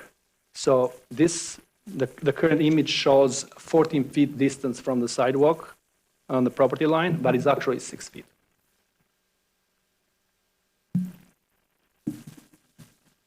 So will we have We have a better graph of it coming. Great, thank you. Okay. Any other question? Any other questions for the applicant? Are you done with your presentation? All right, sir. So you'll come back up at the end. Yeah, thank you. Good evening, Christy. How are you? Good evening. Thank you, Mayor, Council. Christy Watkins, Principal Planner for the City of Nampa. As stated, the request before you this evening is to allow for the landscape buffer to be measured from the back of the sidewalk rather than the property line on this property at 2409 Sundance Road. As you all know, Highway 55 is currently being widened, and the sidewalk there is now 10 feet wide. This is a very old aerial picture. It does not include the improvements that have been made in the last year and a half. None of these landscape buffers are in this location anymore. Some of them now are smaller because they've lost some of that frontage. And then to the east, there are other properties there prior to Highway 55 being widened that have requested variances because of variance easements and all kinds of other things that are going on Highway 55. And so none of the landscape buffers are consistent along that street frontage. Does that help answer that question? Okay. Great. So the zoning in the area, most of it is BC. To the north is the Logan Luxury Apartments. To the south is a church. To the southeast is RD, which is an apartment complex. To the west is BC, which is a convenience store, fuel station, car sales, and an insurance office. And to the east is an auto body shop. So this is the site plan. And as you can see, the sidewalk now is not completely parallel to the property line. It gets skinnier. So the maximum amount of area, extra area that they're asking for is only 6 feet. 14 feet of that landscape buffer will be on the inside of the property line. So they'll still have a 20-foot wide landscape buffer, and they're only asking for 6 feet at their widest point. So that's what the variance is for. So these are the applicable regulations for the variance. There's 5 criteria that must be met, and staff has found that they have met all of them. So for our landscape review, we have a landscape architect on staff that takes a look at these, and he said the area called the variance behind the sidewalk is city-owned right-of-way. If the buffer is located in that section, there are certain conditions that will apply, which means there's certain types of trees and things that can be planted there, and he'll review that when it comes in for the building permit. And then in the Nampa Building Department just said that the building that's going to be constructed needs to meet building codes. So the applicant does intend to construct the full 20-foot wide landscape buffer, and measuring it from the back of the sidewalk in that one wide location will provide for a 14-foot wide portion of the landscape buffer inside the property line and a 6-foot wide portion on the outside of the property line. It will provide for a building that is wide enough to accommodate a vehicle repair bay and a sales office. It will accommodate a drive aisle that is wide enough to allow access for fire suppression vehicles and their apparatus. It will allow for parking spaces that are measured to meet Nampa City Code for parking. It will allow enough space for ADA compliant access into the building. And they added that if you are so inclined, that they would be willing to put more landscaping elsewhere on the property. The property is located within an established commercial corridor, and was recently created with the construction of the Logan Luxury Apartments to the north. And then, of course, ITD then came in and widened and made it even more narrow than it already was. It is the intent of these requirements to bring each property into compliance as it makes significant changes or improvements. However, this property contains irrigation easements right along the frontage, takes up almost all of it, and was recently decreased in size. This restricts the buildable area on the parcel ultimately and makes it very difficult to use. So in this area, the highway has been widened. There are substantial irrigation easements. In November of 2022, Karcher Auto Body across Sundance to the east was granted a variance to allow for reduced parking setbacks because of the widening and because of the easements. In December of 2022, Priority Electric, which was not constructed, the property that they were looking at is still currently vacant. to the west of Karcher Auto Body was granted a variance to allow for reduced parking setbacks because of the widening and the location of the irrigation easements, and they just redesigned the property to have landscaping in different areas instead of on the frontage. So these are the conditions of approval as listed in your staff report. After weighing all of the variance facts and comments, it's clear that the need for a variance is due to the new construction on the parcel and that city code requires this landscape buffer to be installed. There is a practical difficulty due to the existing irrigation easements and the previous widening that creates restriction for the buildable area. The property owners in this area have already been granted variances for the same site characteristics and restrictions. Enforcing the law as it is written would deprive this property owner of the right to build on this parcel. There are no safety concerns apparent as a result of granting the variance request. These are your potential motions, and I will stand for any questions. Council, any questions for staff? All right. I think you did a good job, Christie. Okay, So there's thank no you. questions for you. All right, yeah. Let's see. At this point, we'll move to public testimony. Is there anyone signed up to testify on this item tonight? No, Mr. Mayor. Okay. Is there anyone present who intended to sign up and wishes to speak on this item? Okay. The applicant, this is your time to, you don't have to come up unless there's anything new that you'd like to say in closing. The only thing that I would like to add is the original plan for this lot was to build on the east side of the property, but we found out that there is a sewer line there, which makes it impossible to do that. The other thing is that I want to thank the planning and zoning staff. I've been working with City of Boise, Caldwell, and I can say that these are the most they know most of every other planning and zoning staff that I've talked to so far. They're great. They're awesome. Thank you. Kudos to the planning and zoning staff. Yeah, we do have a great staff. Yeah, thank you. Was there any questions for the applicant, council? Okay. I move that we close public hearing. Second. Okay, all in favor? Aye. All right. Public hearing is closed. What's the will of council? Make a motion that we approve the variance as listed on the screen. Second. Oh, Griffin got the second. Okay, motion by Bills, second by Griffin. Okay. Any discussion or deliberation on the motion? Okay, if not, this is roll call. Skog. Yes. Jingula. Yes. Reynolds. Yes. Rodriguez. Yes. Griffin. Yes. Bills. Yes. All in favor, motion carries. All right, your variance is approved. Thank you, gentlemen. Are we doing council? You good to push through to 8.3? Okay, we're just powering through. All right, let's go to 8.3. This is a zoning map amendment from RA to RS6 and potential development agreement for a parcel on 602 Chicago Street. So is the applicant present? All right, you may come forward, introduce yourself, and you'll have 7 minutes to introduce the project to us. Good evening. My name is Dylan Snively, living at 602 Chicago Street. Our plan here is to rezone to RS6 and tear down the additional dwelling unit that's on the southern half of the property in order to build a family home.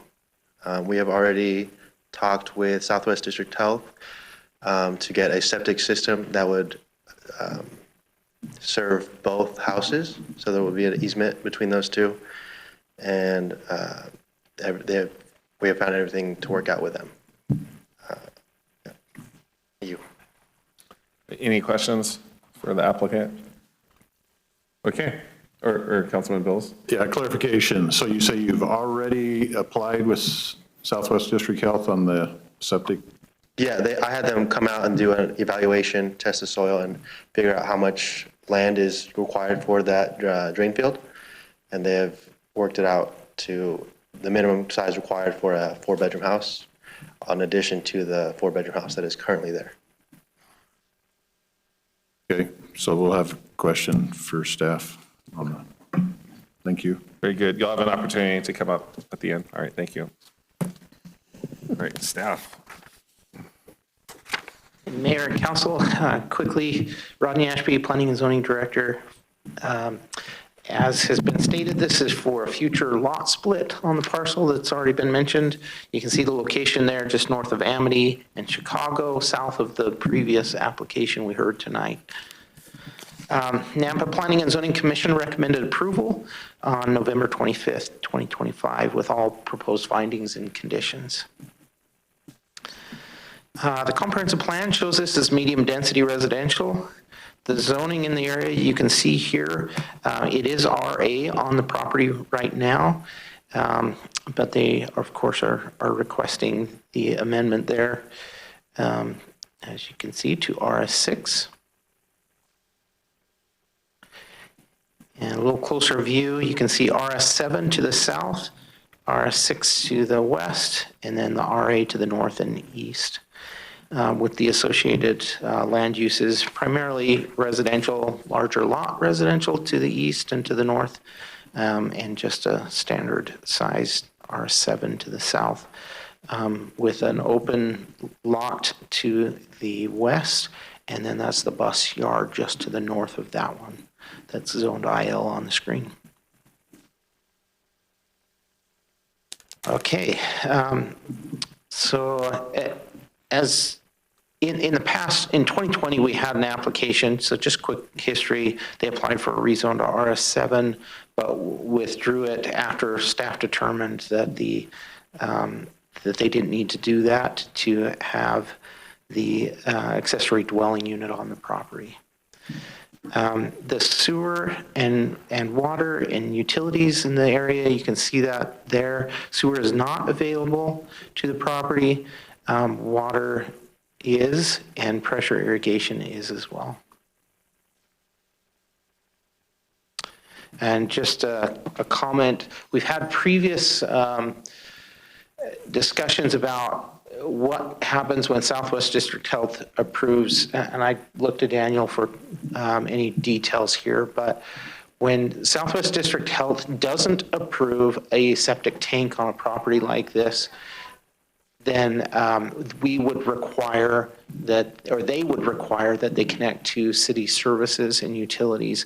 So the only way for a home to be developed on this property is to either bring the sewer to that location or to have Southwest District Health approve a septic tank on the property.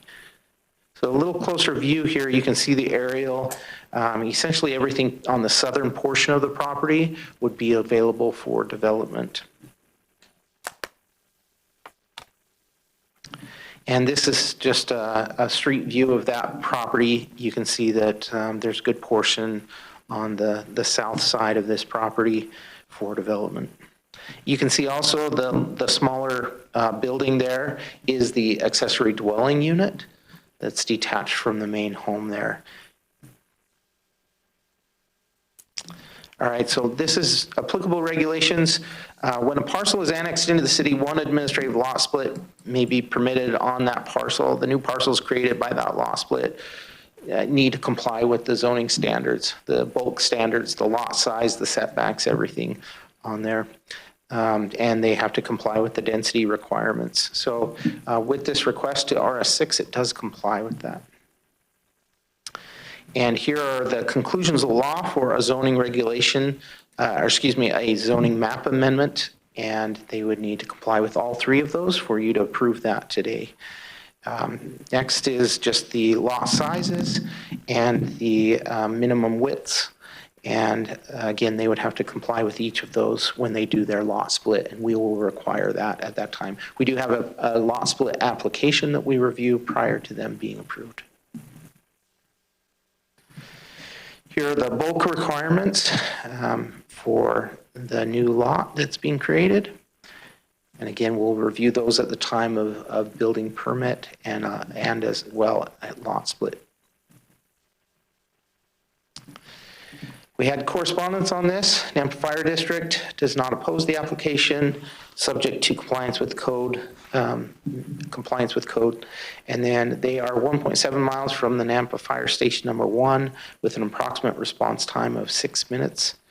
The Nampa Building Department also cited several sections of code and that they will need to be in compliance with. A letter from Southwest District Health approving the joint use from one property sewer line connecting to one drain field located on the southernmost lot shall be provided to the City of Nampa Building Department. Again, this comes back to my comments there. They have to work this out prior to splitting the property. And then that will be recorded on the permit. There's different ways that they can achieve that. And then Nampa Engineering had standard comments regarding right-of-way dedication, which is complete, and requirement for frontage improvements if the property is developed, and that septic and drain fields are required on the property because sewer is not available. Prior to splitting the lot, owner shall provide proof from Southwest District Health of approval. Here are the proposed conditions of approval. I don't think I need to go over these, but essentially they need to comply with code, and that situation number 8 with Southwest District Health, they need to show proof of that. These are continuation of some facts that we've already talked about. Additional facts for the findings. And then the conclusion is, weighing the evidence of the facts presented, the facts support compliance with each of the zoning map amendment criteria outlined in Nampa City Code. The proposed map amendment is in harmony with the city's currently adopted comprehensive plan and comprehensive plan land use map because the proposed zone and use are specifically called out as approved in the plan. The density falls within the plan range for medium density residential land use designation, and the land uses permitted under that zone are identified as needs and compatible to other residential uses in the comprehensive plan text. The proposed map amendment provides for a proposed use that is reasonably compatible with existing adjoining property uses because the proposed use will provide the same land use as neighboring properties, single-family detached residential. And then the proposed zoning map amendment is in the interest of the public and reasonably necessary as shown by the fact that the land use will not be changing and the zone and use are supported by the Nampa Comprehensive Plan and Zoning Code. And then here are a couple of motions for your consideration, and I'd be happy to answer any questions. Mayor Hugwell. Yes, we got two. Councilman Rodriguez first. And then we'll go to Thank you.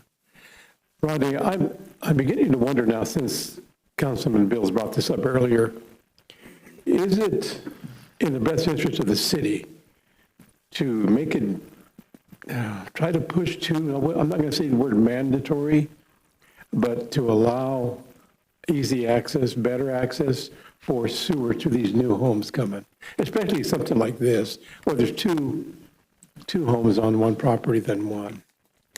I mean, I'm just hypothetically, what are you thinking? I want to defer to Daniel, but maybe let me make a comment and then maybe he can help me and confirm this. Essentially what you're looking at is when you, we're not annexing the property, it's already annexed, it's already zoned, they're already paying property taxes for some of the services they get.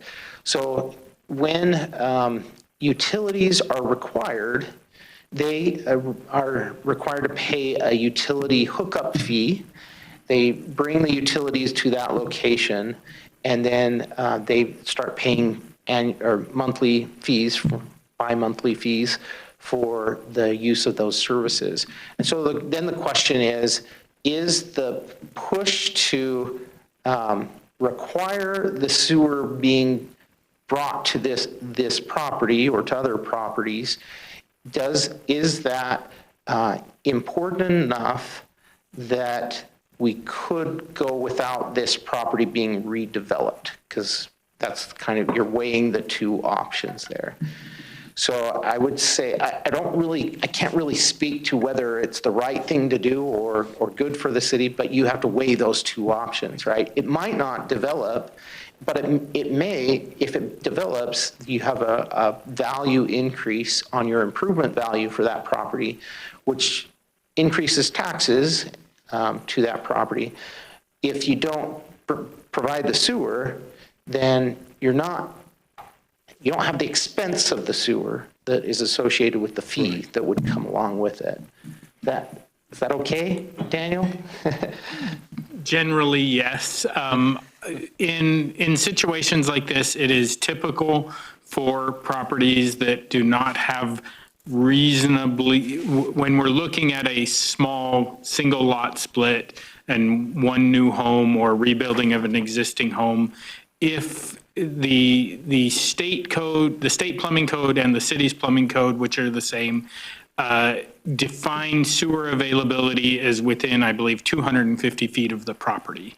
In this situation, we're looking at more than, closer to a half a mile away for the sewer. So it's down by the dog park. So it would have to come all the way up Second and then down down Chicago. There is sewer in Amity. However, that is not deep enough to get up and serve this property. We're at the very shallow end when we're in Amity there. It's the very end of the basin. And so while sewer is in Amity, it's not deep enough to get up and serve this property. So question? Follow up. Sorry. I'm sorry, Director, keep going. Okay, thank you, sir. So it's going to be based on the land accessibility before we can go any further, as in this case. So for this particular property and any property in this situation, the septic systems are governed by Southwest District Health, and they are ultimately the ones that decide whether it is allowable to place a new septic or replace a septic system. We work as staff, we coordinate with them, and I've had discussions with them on this property. I have not seen an approval letter, but prior to a lot split and prior to any new building permits being issued, they would have to provide that from the health district that they have determined a new septic can be placed there. Okay. Thank you, Rodney. Thank you, Mayor. Councilman Bills? So Daniel, I need a clarification that a 6-inch line couldn't come out of Amity and service this property? So there are 3 houses, I believe, right on the corner of Amity and Chicago to the north across from the church. They were able to gravity sewer down there to Amity, but it would require pumping or a grinder pump to sewer from this property down to that sewer line in Amity. That sewer line gets very shallow. It serves property there to the south, and that the grades work where we're coming downhill towards it. But the sewer line there is not deep enough to serve this property. But a grinder pump lift on a single residence could take place. We would generally not allow a private sewer force main of a grinder pump paralleling within the roadway. Just down the backyards. If they were to obtain an easement, those were not platted lots, so there are no existing easements. They would have to obtain an easement to do that. If they were to do that, they certainly could. But that would be, that we can certainly work with them if approved to explore that option. That may be a better option, depending on what the health district would require for the septic system there. We can certainly discuss that and see if that's viable, if they could obtain those easements from those 4 property owners to the south of them. But that's what it would take to be able to do that. Okay. Another question for Rodney.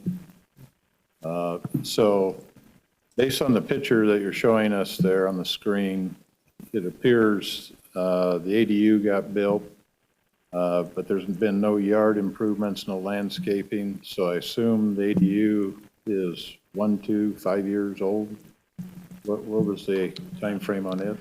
So actually, Mayor, it actually was built prior to that, and they converted it to an ADU.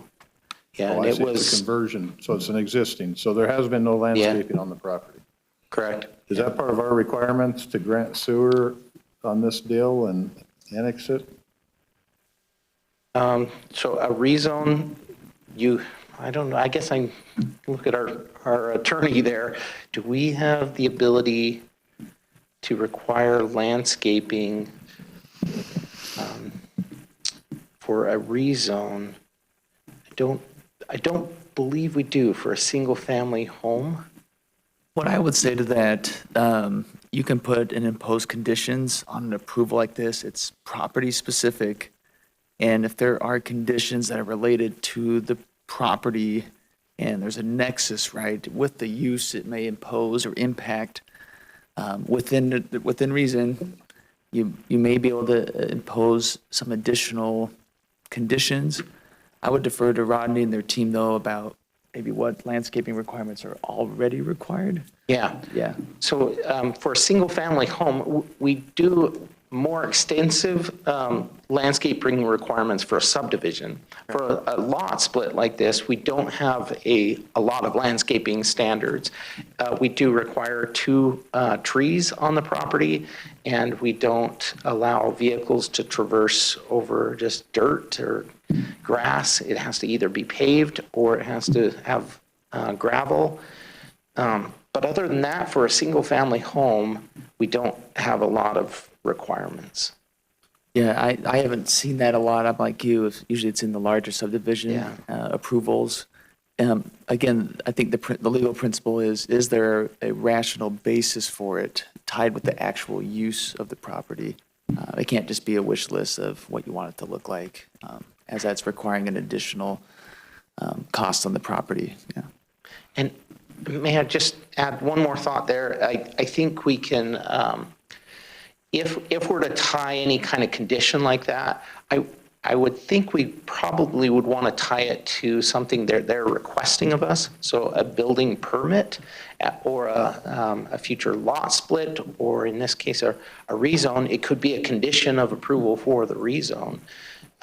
So you wouldn't, I don't know if I think probably the easiest thing for us to handle would be a permit, a building permit. If they're going to pull a permit on this to build a structure, we would require that condition of landscaping be done.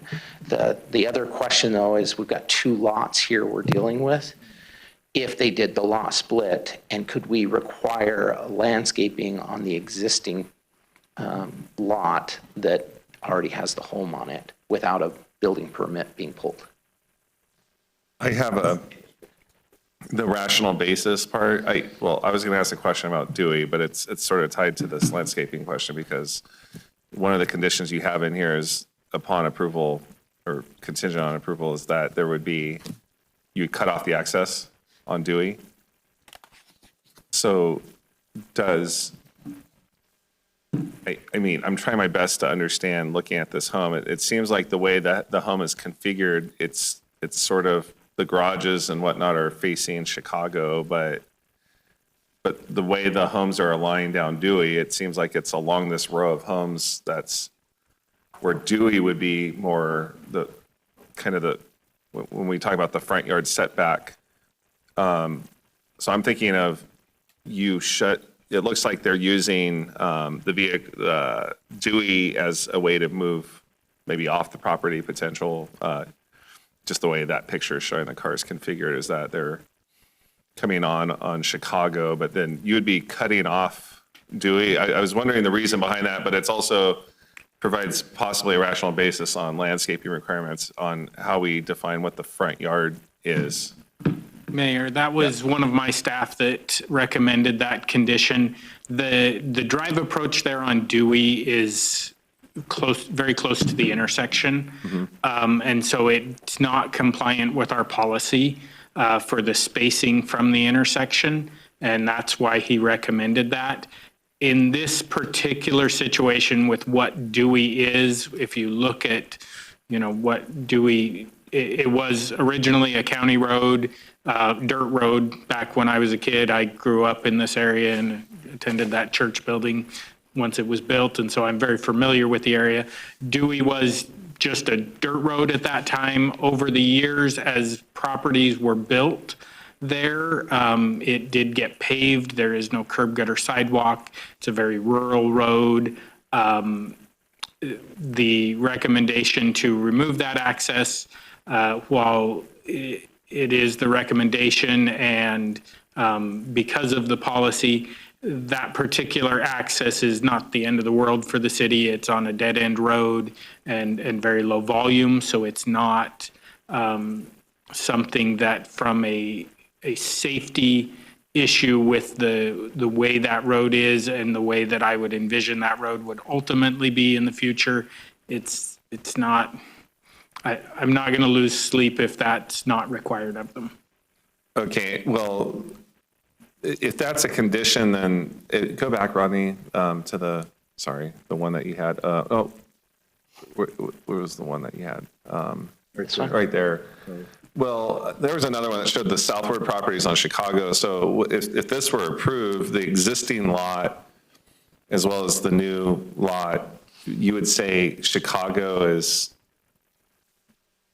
So they are that would become the frontage of it. And the southward properties, it seems like maybe the landscaping could be consistent with, there's like 3 or 4 homes below it that clearly Chicago is, I guess what you call the front yard setback is off Chicago. The new structure, if approved, they would face Chicago and addressed off of Chicago as well, making their front yard setback from Chicago. But the existing property has a Dewey address? No, it has a Chicago address. Okay. But how that building was oriented in the original, when it was constructed, what they assumed for the setbacks, that I don't know. Okay. Mayor, I can actually speak to that. This is actually, the front of the property is on Chicago right now. Over time, as roads widen and everything, that setback feels a little bit tight there, but I actually believe it's in compliance with our code. If you look at this here, there's a pretty good distance back from the sidewalk there for the existing home. So they would just need to comply with that code, but it is addressed off of Chicago, and that's the front of the property. Okay, thanks. So Mayor. cutting, yes, Councilman Reynolds. Rodney, on page 272 in our packet, and you had it on the screen here just a second ago, conditions for approval, number 2, a letter from Southwest District Health approving the joint use from one property sewer line connecting to one drain field located on the southernmost lot shall be provided to the City of Nampa Building Department.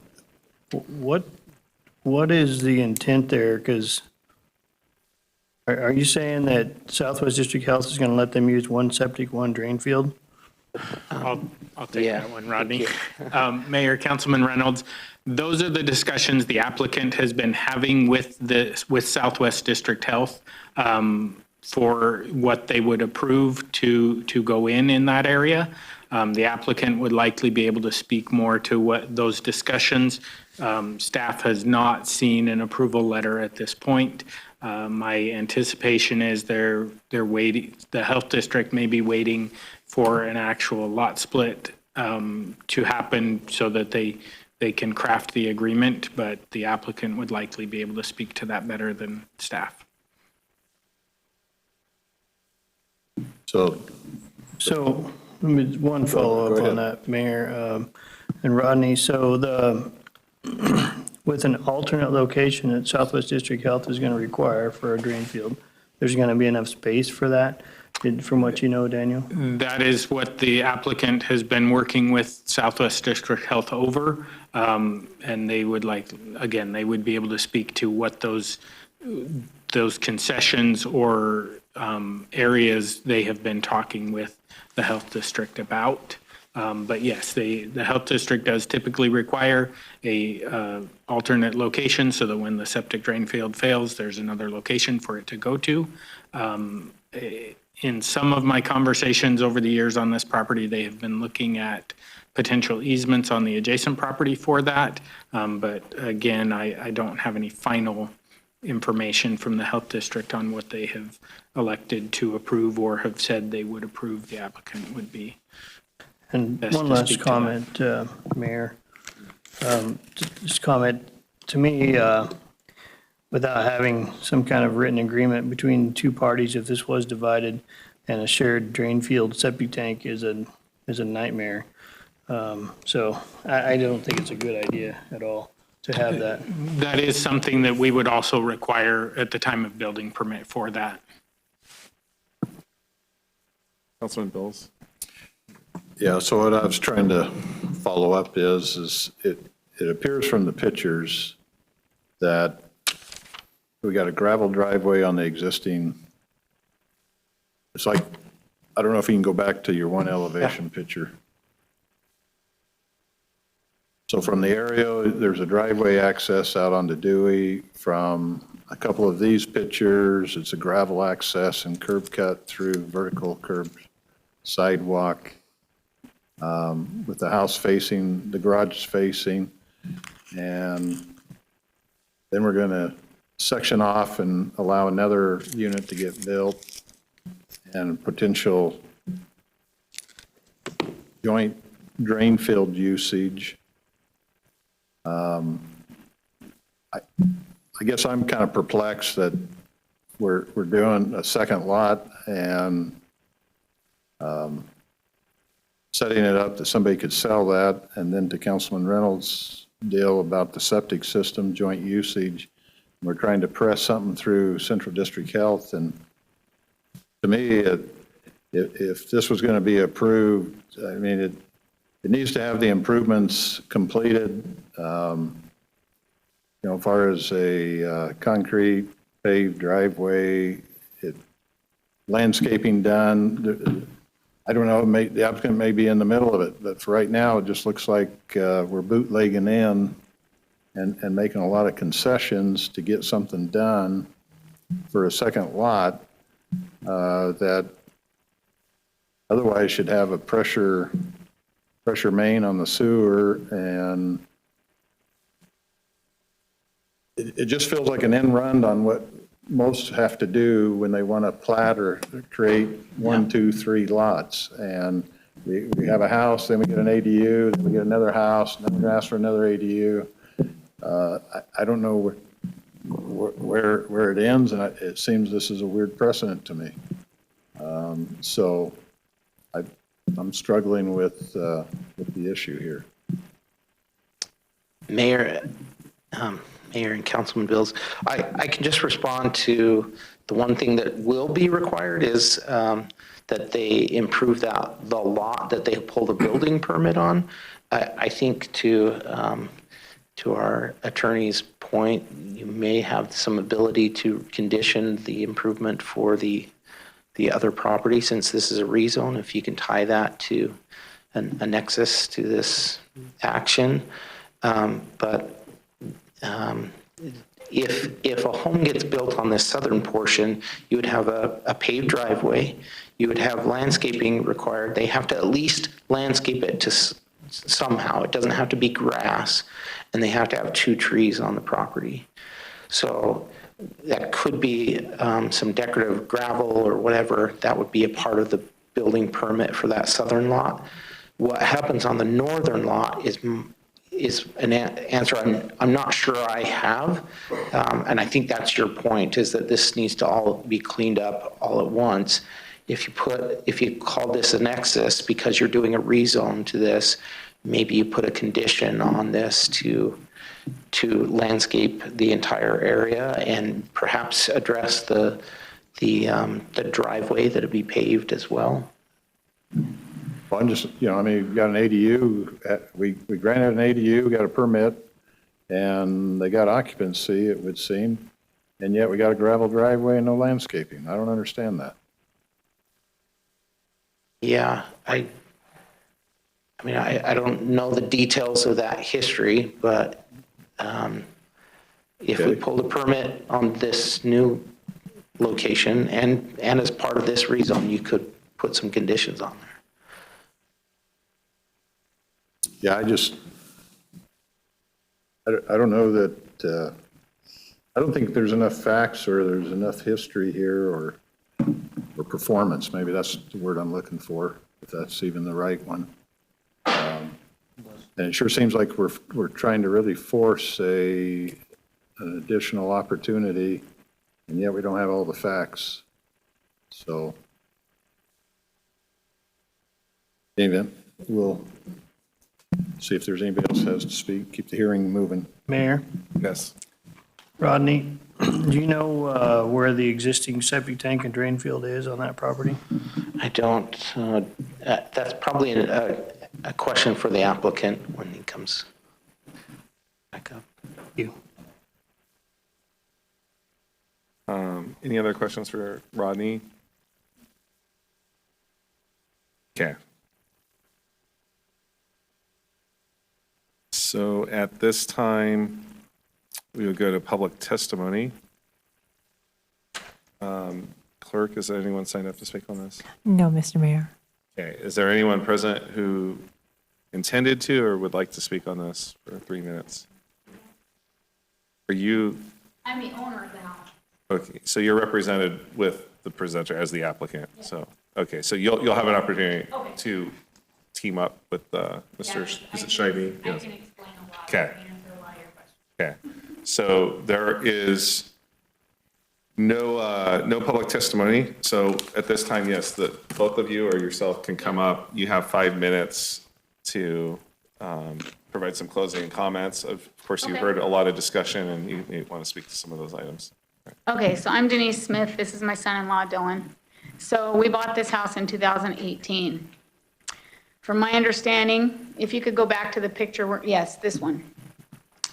We've done a lot of improvements. I know it doesn't look like it. We had pine trees all along here. We got them tore out. If anybody's ever lived with pine trees, you have pine needles everywhere. Okay, so anyway, so the little structure was already there when we bought that house. We did not add that house. I just want to clarify because I don't know. I kind of am understanding that The think ADU. that we put it there? The ADU, Yeah, you're speaking to the ADU. we did not put that there. It was already there. So we remodeled that little structure because from my understanding, the previous owner had turned that into an apartment for his father who lived there.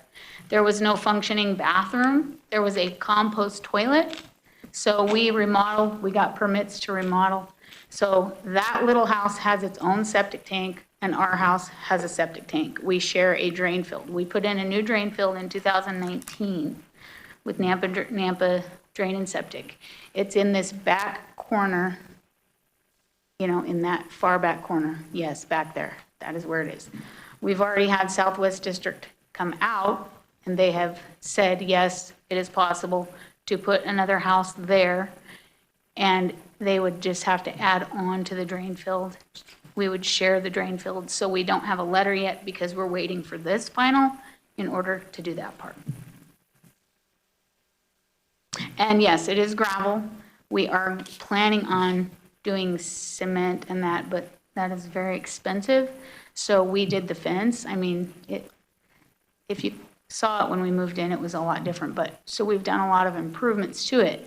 We did tear out pine trees that were here, and that was mainly because we knew we were gonna probably try and split the property. We thought it would also be easier without the trees there for them to be able to come in and do construction. Plus, they were a mess. They dropped a lot of needles and stuff. So we will be planning on landscaping. I guess I'm confused as to the big house there is ours, so I'm confused as to why we would be required to landscape. We don't have any HOAs or anything like that, so I'm not understanding why that would be part of. I mean, the new house, yes, would landscape that, but why does it matter on the existing house, I guess is my question as an owner. So a question for you, Mayor. Yes. Is to the applicant. Your intent then is to split the property? Yes, right where that dwelling is, that's gonna get demolished. So where that dwelling is, all the way down is gonna be the new property. Yeah, right there. The dwelling you're referring to, what was? It's gonna get demolished. The ADU is The going to be. ADU, it's gonna be gone. So that whole rest is where we're gonna split, where the new house is gonna go. Mayor? We will be sharing a drain field, and each house will have a septic. Okay, and your Yes. plan is to build a house and sell the lot and house? They're gonna build the house on it. So the lot is gonna go to my daughter and son-in-law. and they're going to build the house on it, and we're living next door. Okay, So like, so I'll rephrase it. Your intent Sorry. is to split the property. Yes. And to convey a deed to Yes. another party. exactly. Okay. Fair? Okay, Yep. yes. I guess I just need clarification. Why build the fence at all if you're going to tear down the house? Well, because when we put the fence up there, we didn't know we were going to do that. Okay. Yeah, we put the fence up because it was totally open. And so we just didn't want to have an open area right there where everyone that drives by can just see in our yard. So it was more of a security, plus we have a dog and we have grandkids, and we wanted it to be more secure when they're there. And at that time, yeah, I wouldn't have spent all the money on the fence had I known I'm going to have to tear it down. So yes, we did that prior to. Yeah. Yes. Is the fence being ripped down as well when the house gets ripped down? Yeah, it's going to have to, yeah. And we'll use what we can of it to put, if they need a fence, you know, on part of wherever their house ends or doesn't end, then yes. Mayor, an additional? With that in mind, I understand your current residence. Yeah. So I'm coming in the lens of if this is going to be future development. The current house is going to stay. Yes. Are you willing to have conditions applied to the split property?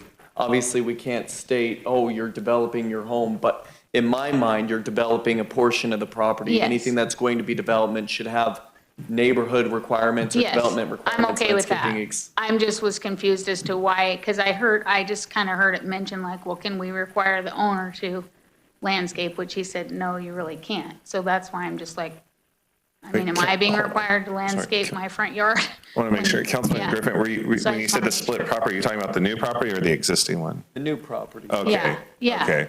And those conditions, I think No, staff I'm was fine saying with whatever required. conditions, if it requires landscape or whatnot, because yes, that's the On plan. the new property, not on your. Yes, that is yes, and again, we're going to do ours as well, because you got to remember, this lot across the street is empty. It is full of goat heads, so we constantly get weeds. Trust me, it's been a fighting battle to keep the weeds out. We had a tree in our front yard that was dead, we had to pull it out, so we just let the grass die because we got a sprinkler system and we didn't want to put it in the front. It's a pain to mow because I got to mow in the front, take it all around through the gate to get to the back, the way the house was designed.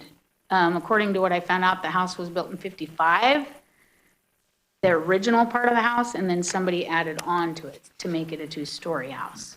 So, Thank you. Mayor, an additional Yeah. question. Yes.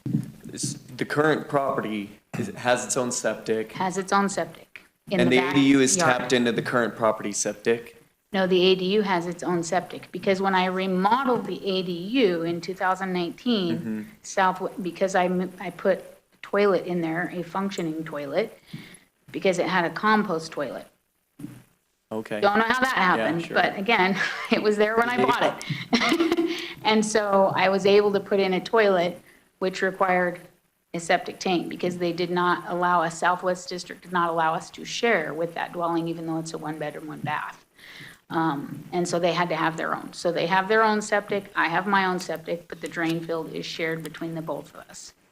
So I have piping that runs in my backyard, where my septic tank is, all the way across down into the drain field. So that will stay the same, according to what we've already found out from Nampa Drain and Southwest District. They've already come out, and they said, yes, that's fine, there will be room for that. They dug the hole and all that, you know, the test hole that they do, so. Mayor, I'm throwing this out to staff so they can prepare when we end up closing and asking questions. If the drain field fails, and this is split into two separate properties, is there going to be an easement allowing the new development to have access onto the property, to have access onto the drain field, or vice versa, the new? That's just one of my thoughts. I don't know, maybe that's too complex and I'm getting way into the weeds, but that's reality. I think there's, obviously it's your children at this point. Right, but if no, they and end up I get selling that. and If we end up selling. wanting to get in a big fat hubble, I don't know what ends up happening. From my understanding, I think we just have to have a letter, like, you know, when people share a well, it's the same kind of thing. You just have to, everybody that lives with that shared has to know that that's the thing, is from what I understand. So whoever, let's say if we sold our house, whoever bought it would know that they're sharing a drain field with the house next door. I mean, am I correct in that? That's my understanding. That's what from I'm trying I've- to flesh out as well. Is Are Yeah. we needing two separate drain fields, or are they able to have one contiguous? There's not room for two separate drain fields. Yeah, so if I could talk about that, there will be one drain field. The drain field now is in that southeast corner of the lot. It will be expanded to support 2 homes. And the current home on the north side has its own septic tank along with the ADU. The ADU will be demolished, and there will be another septic tank made for the new house. Mayor, Thank you. can you show me on the map in that aerial view of where the drain field is currently and then where the new home would sit? Can you Staff would have to. point at that, or staff can do it with their arrow? The aerial photo, so he'd like to see where the drain field is. Councilman Reynolds would. Yeah, that corner. Okay, so where would the new home sit? Approximately right where that ADU is now. Okay. And do you know how many square feet your existing drain field is?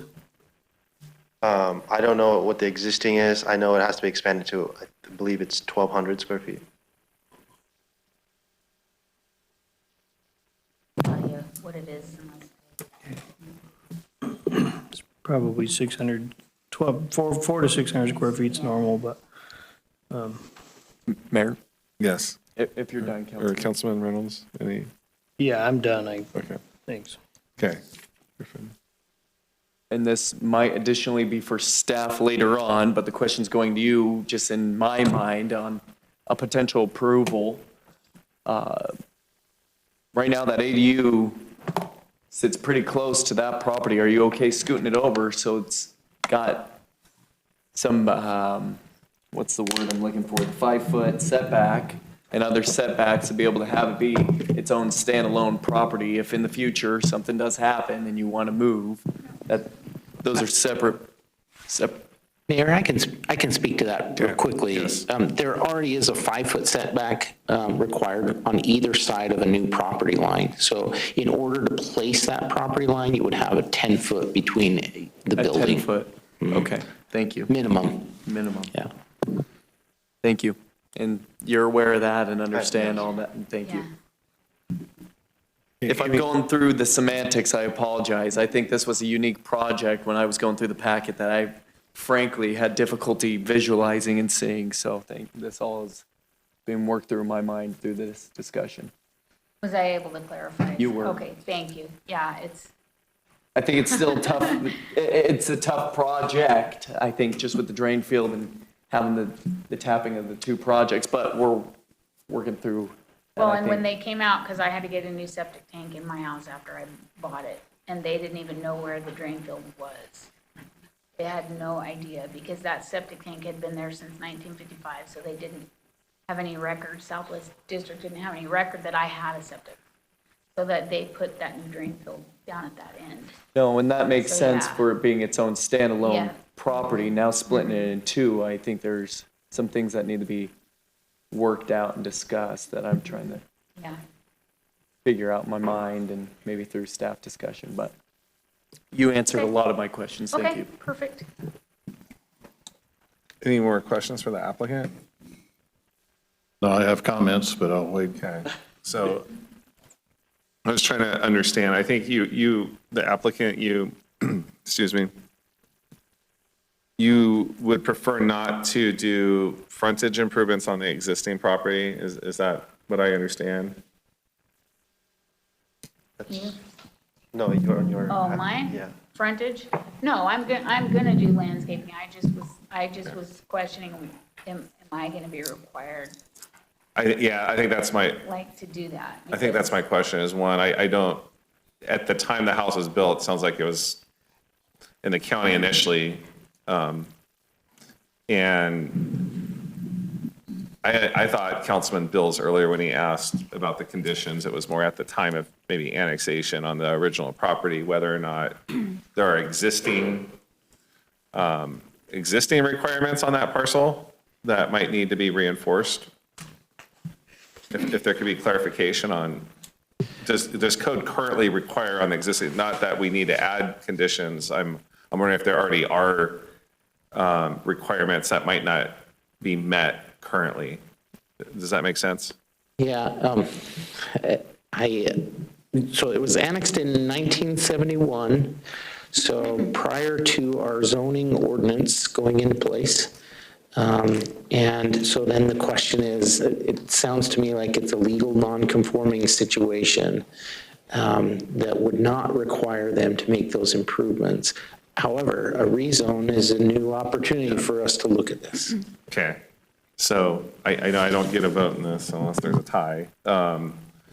But I think my preference would be to try to have some consistent requirements on the existing as well as the new parcel.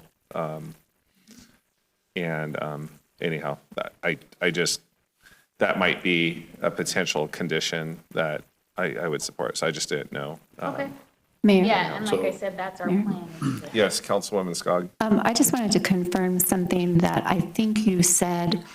When you build the new home, you will be changing the second septic tank that is to the small home so that it fits the size of the new home? Yes, that's correct. Is that what you said? Okay.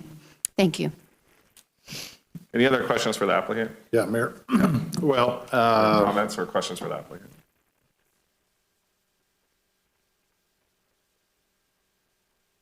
I don't want to close the public hearing if we need to have it.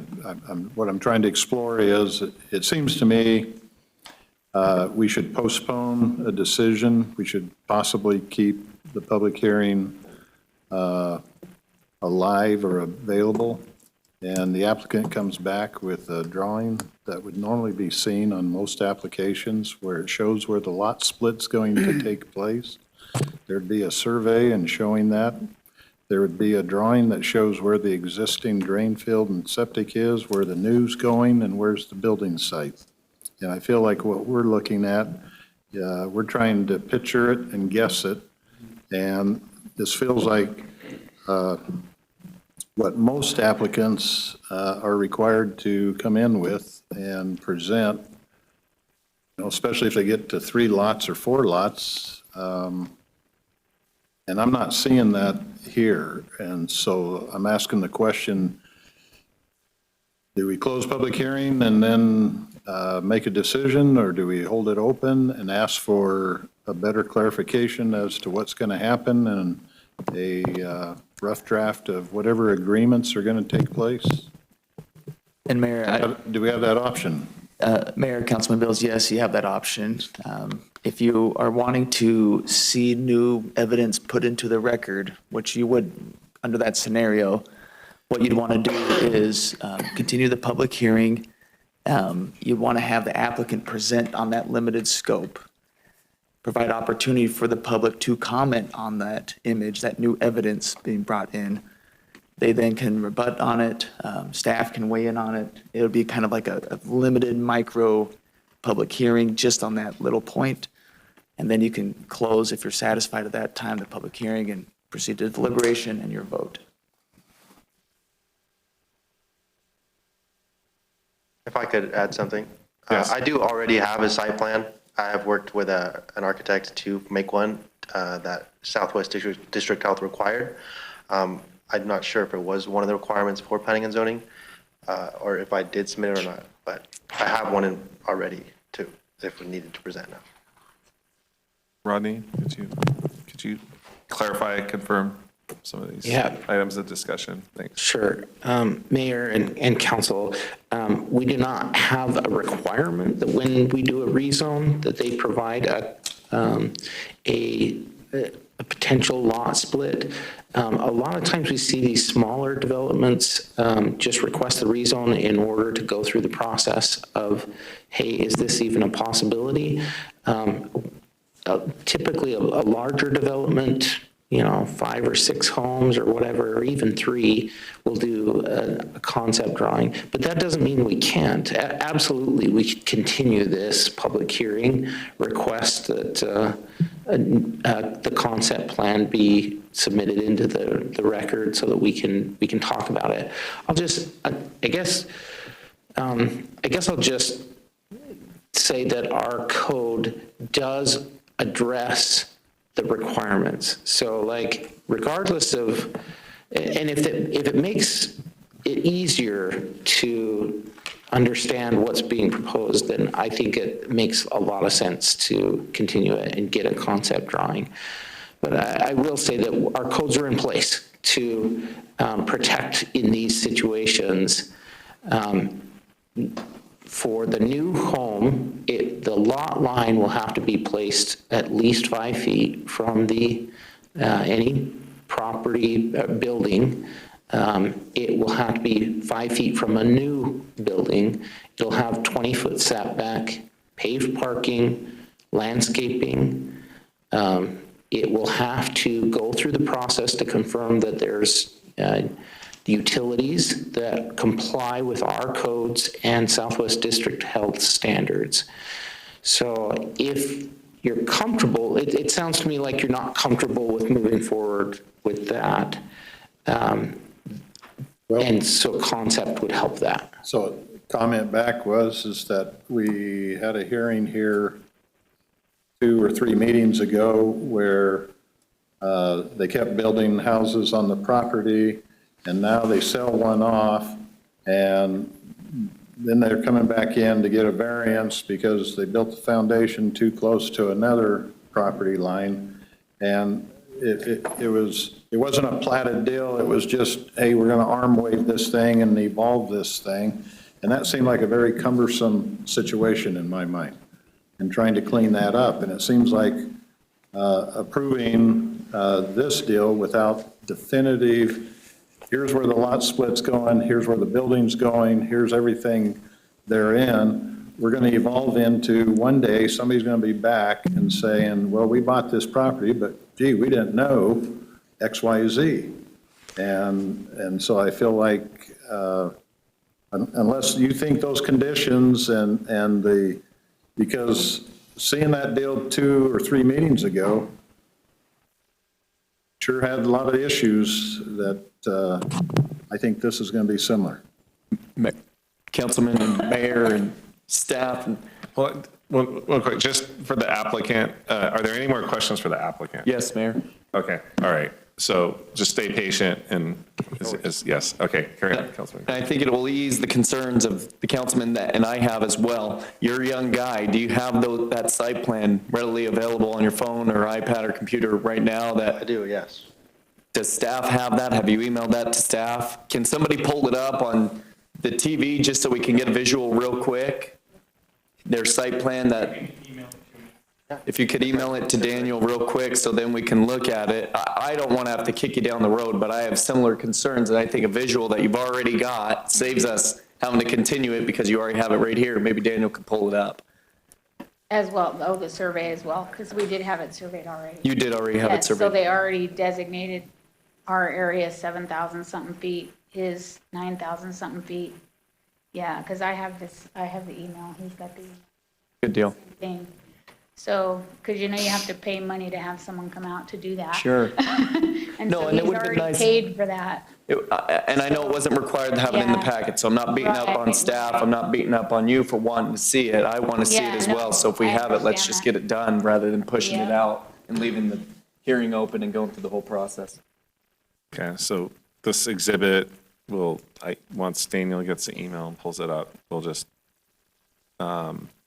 I know Rodney's conferring with staff, but, or legal can refer, that this would just be added to the record.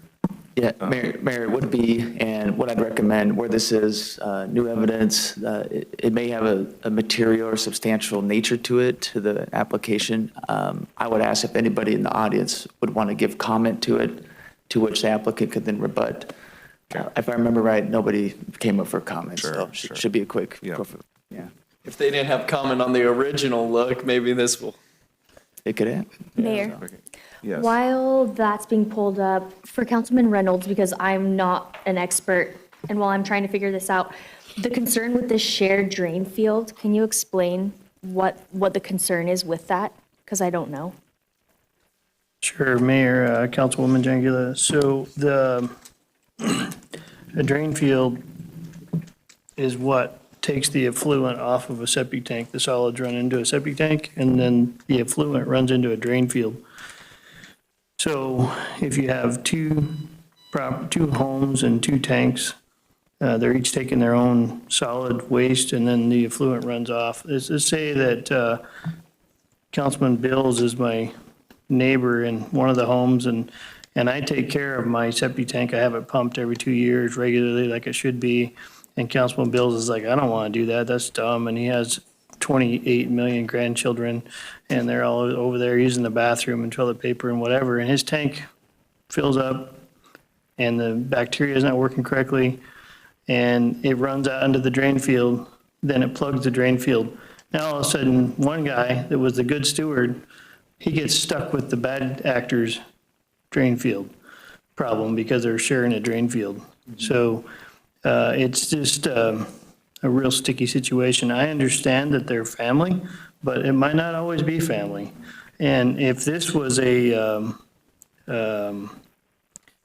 city sewer, I wouldn't have a question about this at all, but the drain field creates a problem. So just for, I don't know what Southwest District Health is going to require, but it's so many square foot of drain field for how big the home is, how many bathrooms, how many members are living in that home. So he's mentioning the applicant's about 1,200 square feet. 600 square feet is a good-sized drain field. 1,200 square feet would make sense because it's two homes. 1,200 square feet, so your ditches are 2 foot wide, 100 foot long typically, or there's different ways to do it. But you're like 4 foot on center. It takes up a lot of square footage to put in a drain field that big. And then have an alternate location to go to? I don't see an alternate location on that map. And Southwest District Health is going to require an alternate location. When you apply for a permit, you have to show them 2 places where you can have a drain field. So one of them's already failed or been replaced, it sounds like. So where was that? The only way to mitigate that is to exfil everything out of it and bring in new soil and start over again. You know, you could spend, for a cheap drain field nowadays, it's about $12,000 for a cheap one, $35,000 for a decent one, like probably 600 square feet. And then for something like that to replace, if you had to exfil the soil, you could drop $100,000 on that thing. And if you got rock, you got worse problems. And then the other thing that comes to mind is we don't know if the neighbors have wells or if they have city water. If they have wells, there's setbacks that go with those wells on a drain field. So you start adding to a drain field, does it take away from your 100-foot setback from your well? So if you're putting so much effluent back in the ground, all of a sudden your neighbor's drinking it. So I just, without having it completely plotted and having something from Southwest District Health that says this will work, I'm not comfortable with voting yes on this. I would want to see some more explanation. I don't think that it's, I think it would be great for this family to be able to do this, but I don't like the way it is. To me, it's a future headache. So Thank you. hopefully that explains. Yeah, thanks for the clarification. Mayor, so I've rotated it so that it gets a little bit larger. So north would be to the right-hand side of the screen. That would be Dewey, and then Chicago. The map that he's provided does show this would be the primary location, and this would be the replacement drain field. So they are showing both the first and replacement for that. And then they are showing their 5-foot setbacks from the new property line and the structure. Okay, yeah, thanks. And thanks for clarifying the process. I think council's wanting to see some things that the applicant was happy to share, but it wasn't, required in the process per se. And seeing that there is due diligence, and this is not some napkin drawing, this is clearly work at, and Southwest District Health has an obligation. You could approve this split, but and if Southwest District Health isn't satisfied, they're not going to approve a situation that would allow the building of a second property. It is an infill project. The zoning is consistent and compatible with the existing uses immediately adjacent to the property. And so I think I'm hearing from council, there's not a request for a variance here. This is literally a request for a zoning change that's consistent with what the future land use map is. It's a medium density project.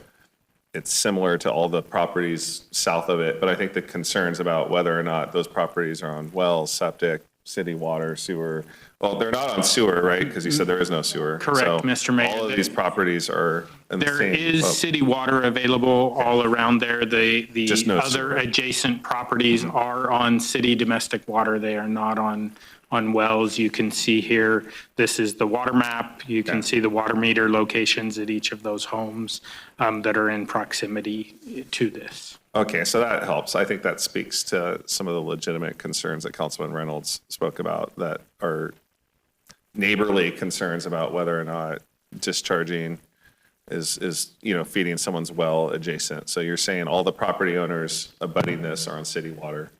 Okay. Correct. They're not on wells. Okay. And thanks to the applicant for providing the rendering. So I think there's a couple options, what I'm hearing. We are seeing some stuff that I think Councilman Bills was asking. Again, I don't know what the will of council is collectively. We've not closed public hearing yet, so. Mayor, I move to close public hearing. Okay. And before that, Mayor, could you just, for the record, ask Oh, yes. anybody in the audience would be? Anyone from the audience seeing this new evidence brought into the record, wish to testify? You have 3 minutes if anyone would like to testify.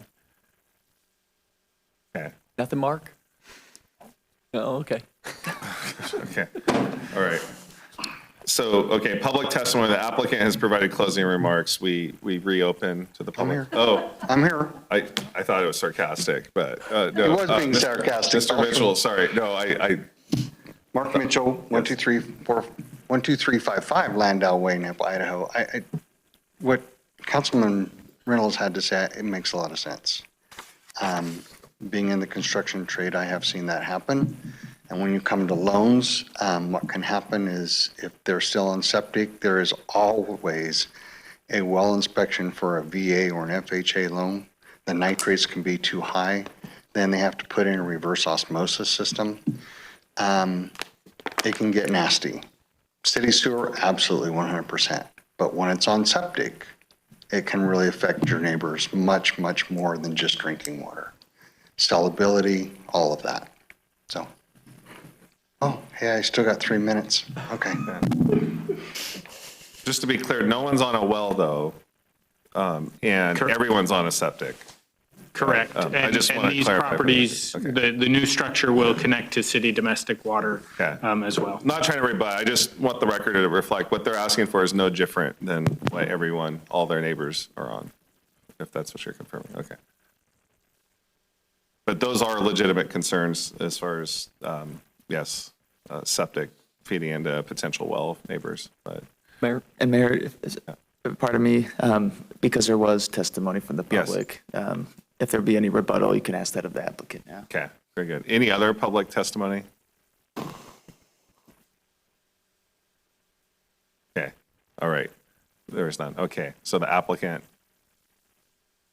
do you have any closing comments in light of concerns raised in the testimony? No, you're shaking your head no. Okay. Mayor, All right. move the- Motion to close public hearing. So moved. Second. Second, okay, all in favor? Aye. All right, so what's the will of council on this one? Mayor? Yes. It might be a split here, but I think there are the safeguards. We have city code, we have other agency approval before this even gets off the ground. I appreciate you having this readily available. I think it would have gone a different direction for me, but you are doing your due diligence. You have invested money into the property, and it is something that we're looking to have come into the city as infill. So, Mayor, I move to approve the zoning map amendment from RA to RS6 as stated on the screen with the conditions outlined. The landscaping's already part of the project for the property that is being split and future development, correct? That's just part of the code. Just part of the code. Nothing's going to happen to the current property, just what's going to be developed. The current home, the existing current home, unless you direct otherwise as a condition of approval, nothing would happen there. Okay. Except for the access, which is one of the conditions of approval.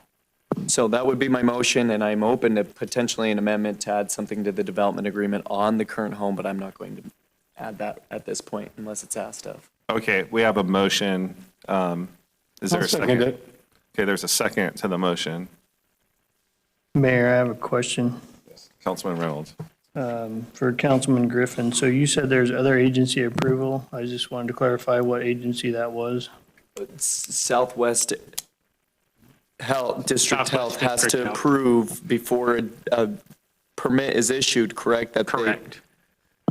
I have similar concern with the drain field, but there is a process that agency has put through with properties using one drain field on two properties. They have levers in place to be able to make sure that it is safe, accessible, and not going to be a headache potentially. That is Southwest District Health's purview. We will make sure that the agreements are in place between the two properties and recorded so that both property future owners would be aware of the situation. And it is something that's marked on the deed or title or something along those lines that you have a property that. That's what we would verify, that they have something recorded on both properties prior to any certificate of occupancy issuing of the permit or anything of that nature.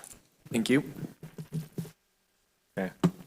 Any other council deliberation on the motion in a second that's on the floor? Mayor, Yes, Councilwoman Jangula. Councilman Reynolds, what was provided, did that satisfy your discomfort with it?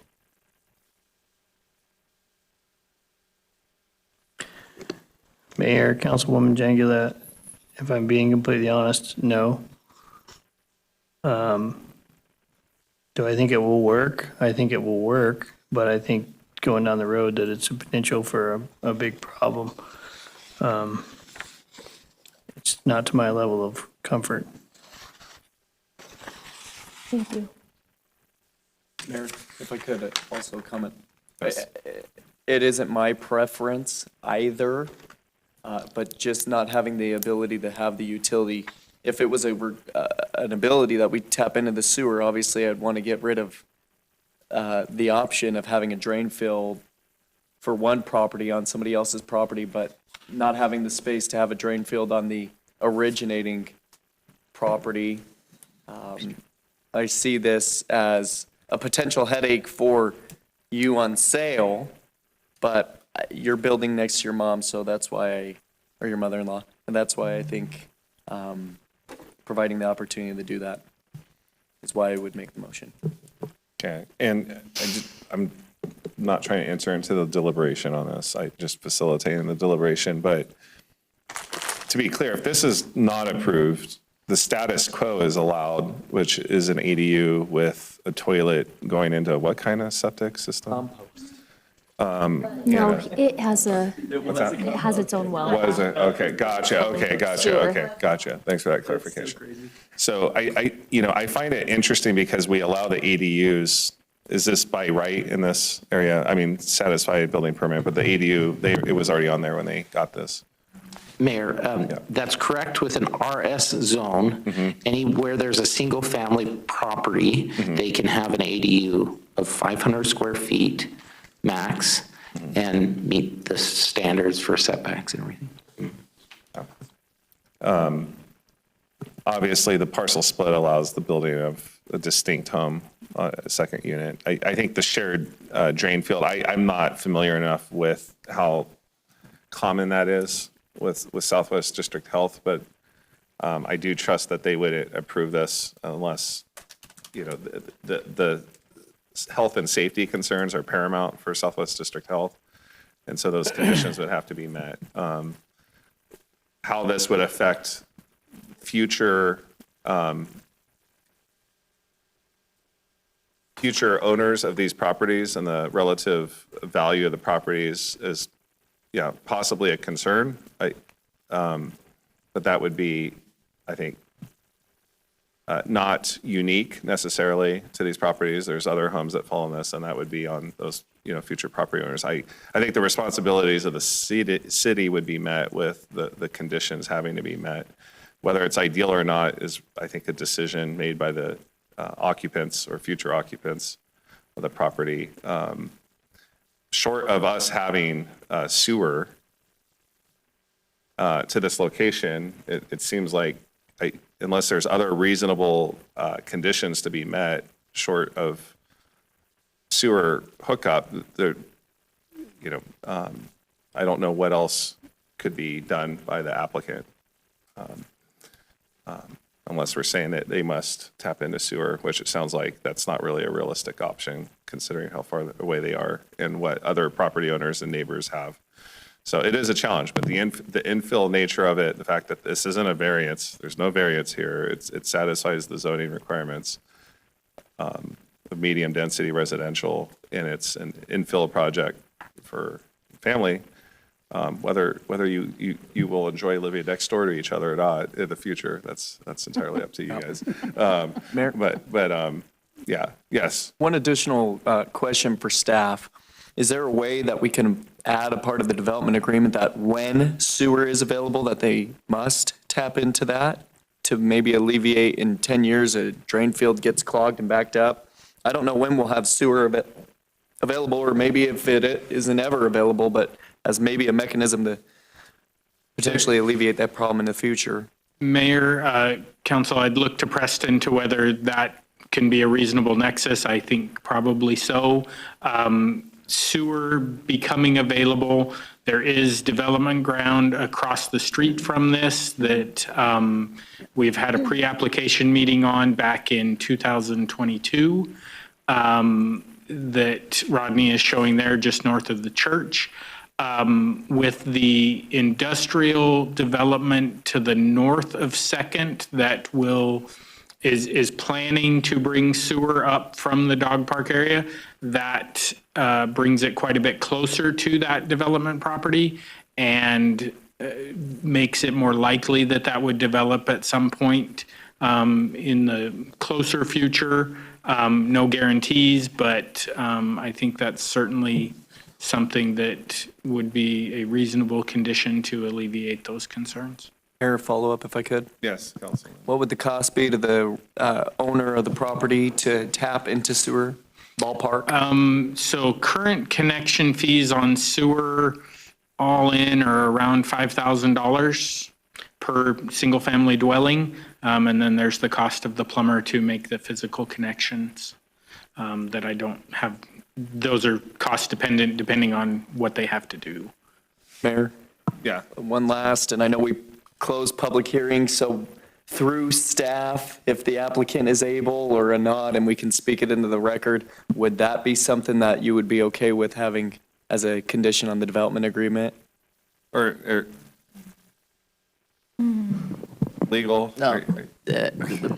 I think we've beat it to death, and I think we're trying to circumvent the issue, and so I'd call for, we move it forward. I would like to amend my motion. Yeah. Who seconded Councilman Rodriguez? What's the amendment? That when sewer become available, the applicant tap into the sewer utility, whatever that time and date be, at the cost to the homeowner. Mayor, can I speak to that? Real quick, I want you to see need a if second. he's amending a motion. I want to see if the seconder is agreeable to that amendment. Wow. I don't know that we can force anybody to do that. Okay. So it sounds like not signing off on the amendment. No, I'm not going to do that. I'm going to stay put. Okay. So we still have a motion on the floor. Councilwoman Skog. Well, as a proponent of property rights, I think that we are trying too hard to put hardship on this. We truly are voting on a rezone here, and we need to trust our building codes that the property will be handled properly. And having lived in a home for 25 years with a septic tank and a drain field and having to replace the drain field, it's not the end of the property. It can happen, and it's enough of its own cost without having to add, more to the applicant. So I definitely would not vote for adding all kinds of extras onto the applicant. I think that just approving the zoning is what's important here. I withdraw my amendment, or do we need a full new motion? I think your effort to amend just failed, so I think it reverts back to the motion that's still on the floor. Unless you wanted to retract, and the seconder would have to agree to that. So we're still debating the motion on the floor right now, which is to approve. Okay, with the conditions. All right. Mayor, Yes, Councilwoman. this one's a difficult one. It's unique in of itself, but I am pro property rights, and this is what I'm struggling with, is hearing the concerns of the drain field, and that's not my Southwest District Health, that's their expertise, so it's almost like we have to, for me, I'm struggling wanting to have faith knowing that they're going to be able to do what they need to do to make sure that it's sufficient, but so often we hear families not be able to get into homes, and that is a true concern in our community, and here this young man, and he has an opportunity to build a home next to family. I'm glad my mom left because I would not want to live that close to her, but I'm glad that you do, so. Record not reflect those comments. I'm glad that you do, and that's awesome. But he has a unique opportunity to be by family and have a home, start a life, and I think that's a great thing. I'm struggling with the landscape stuff on the previous home, and I know I don't know how much it would cost just to put grass in, but it would be really nice to have that improved just so that it's fluid. So those are just my thoughts. I'm still processing.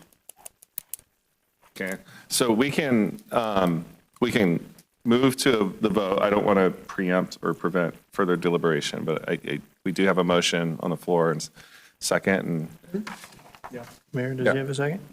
oh, yeah. Withdrew a second? Went back to the original. Yeah, it just went back. He didn't, there wasn't the amendment to force them into sewer. So I would call for a vote on this motion, see where we're at. Ms. Councilman Councilwoman. Griffin, would you consider putting improvements on the existing home? Mm-mm. Okay. And I think she stated multiple times, they're going to. They're on that path. They've been making the property better. The fence, unfortunately, was the expense rather than the front yard, and now the fence is going away, but I think she wants to have a nice place to live in as well, so I'm sure that's going to come. That's a nice fence. It's nicer than. It was. Okay, all right. Let's vote, please. All right, so we will do a roll call vote on this. Skog. Yes. Jingula.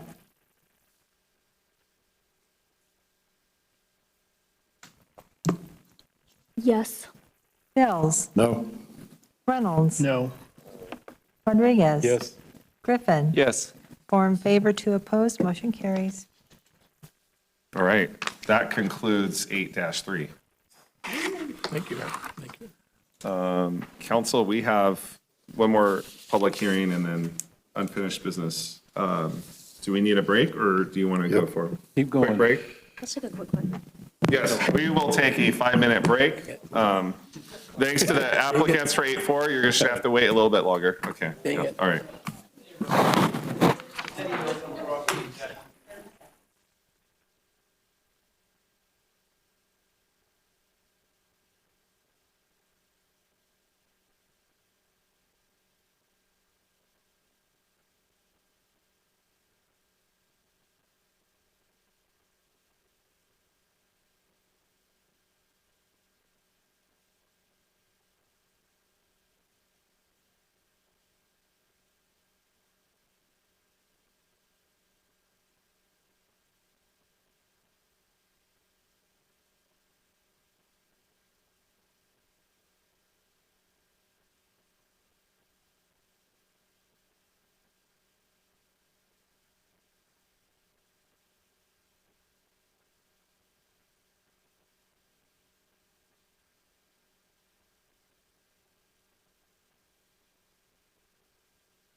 We are all here, okay, and we're freshly nourished and ready to go. Our mental acuity is ready to go. So 8.4 is a public hearing item. This is for a vacation of, are we live again? Okay, sorry.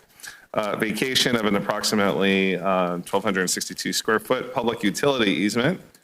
And the applicant is present, so you will come up and introduce to us and kind of state what your application is before us this evening. So go ahead and come on up. Jake Standerick, 4112 West Dorian Street in Boise. I'm going to yield my time to staff.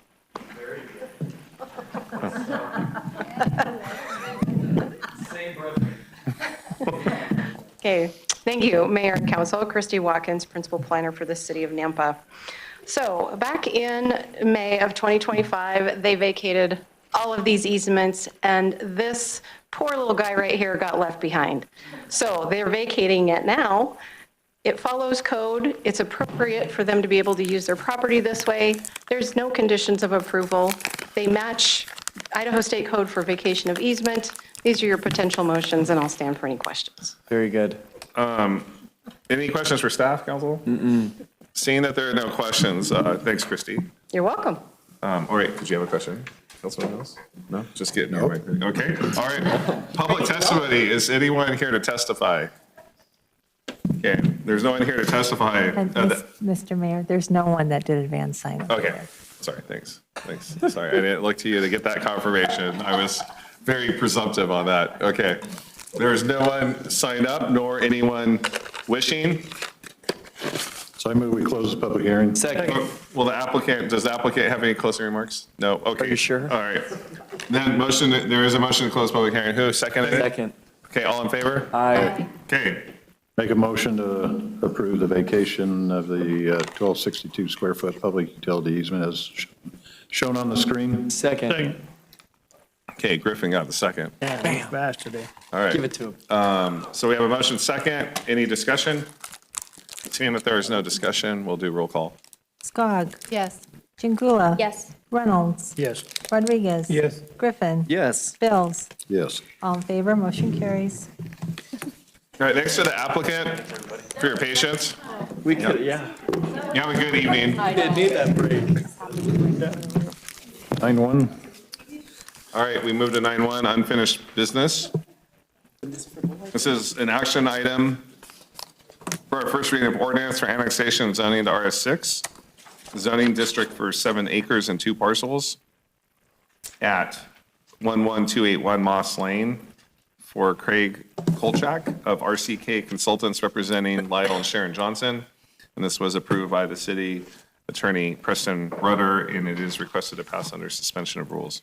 An ordinance of the City of Nampa, Idaho, determining that certain lands commonly known as 11281 Moss Lane, parcels number R3096 and R30960013, located in the southeast 1/4 of Section 7, Township 3 North, Range 2 West, Boise Meridian, totaling 7.0 acres more or less, that contiguous to the limits of the City of Nampa, Canyon County, State of Idaho, and that said land should be annexed into the City of Nampa and be zoned RS6 single-family residential on 7.0 acres more or less, declaring said lands by proper legal description as described below to be a part of the City of Nampa, determining that said annexation and zoning has the consent of landowners, it is contiguous to the city limits, and it is consistent with the comprehensive plan, directing the city engineer and the planning and zoning director to add said properties to the official zoning maps of the City of Nampa, and it designates said properties as RS6 single-family residential as set forth herein on the official zoning map and other area maps of the city, providing for conditions of approval, providing for recordation, providing for severability, providing an effective date,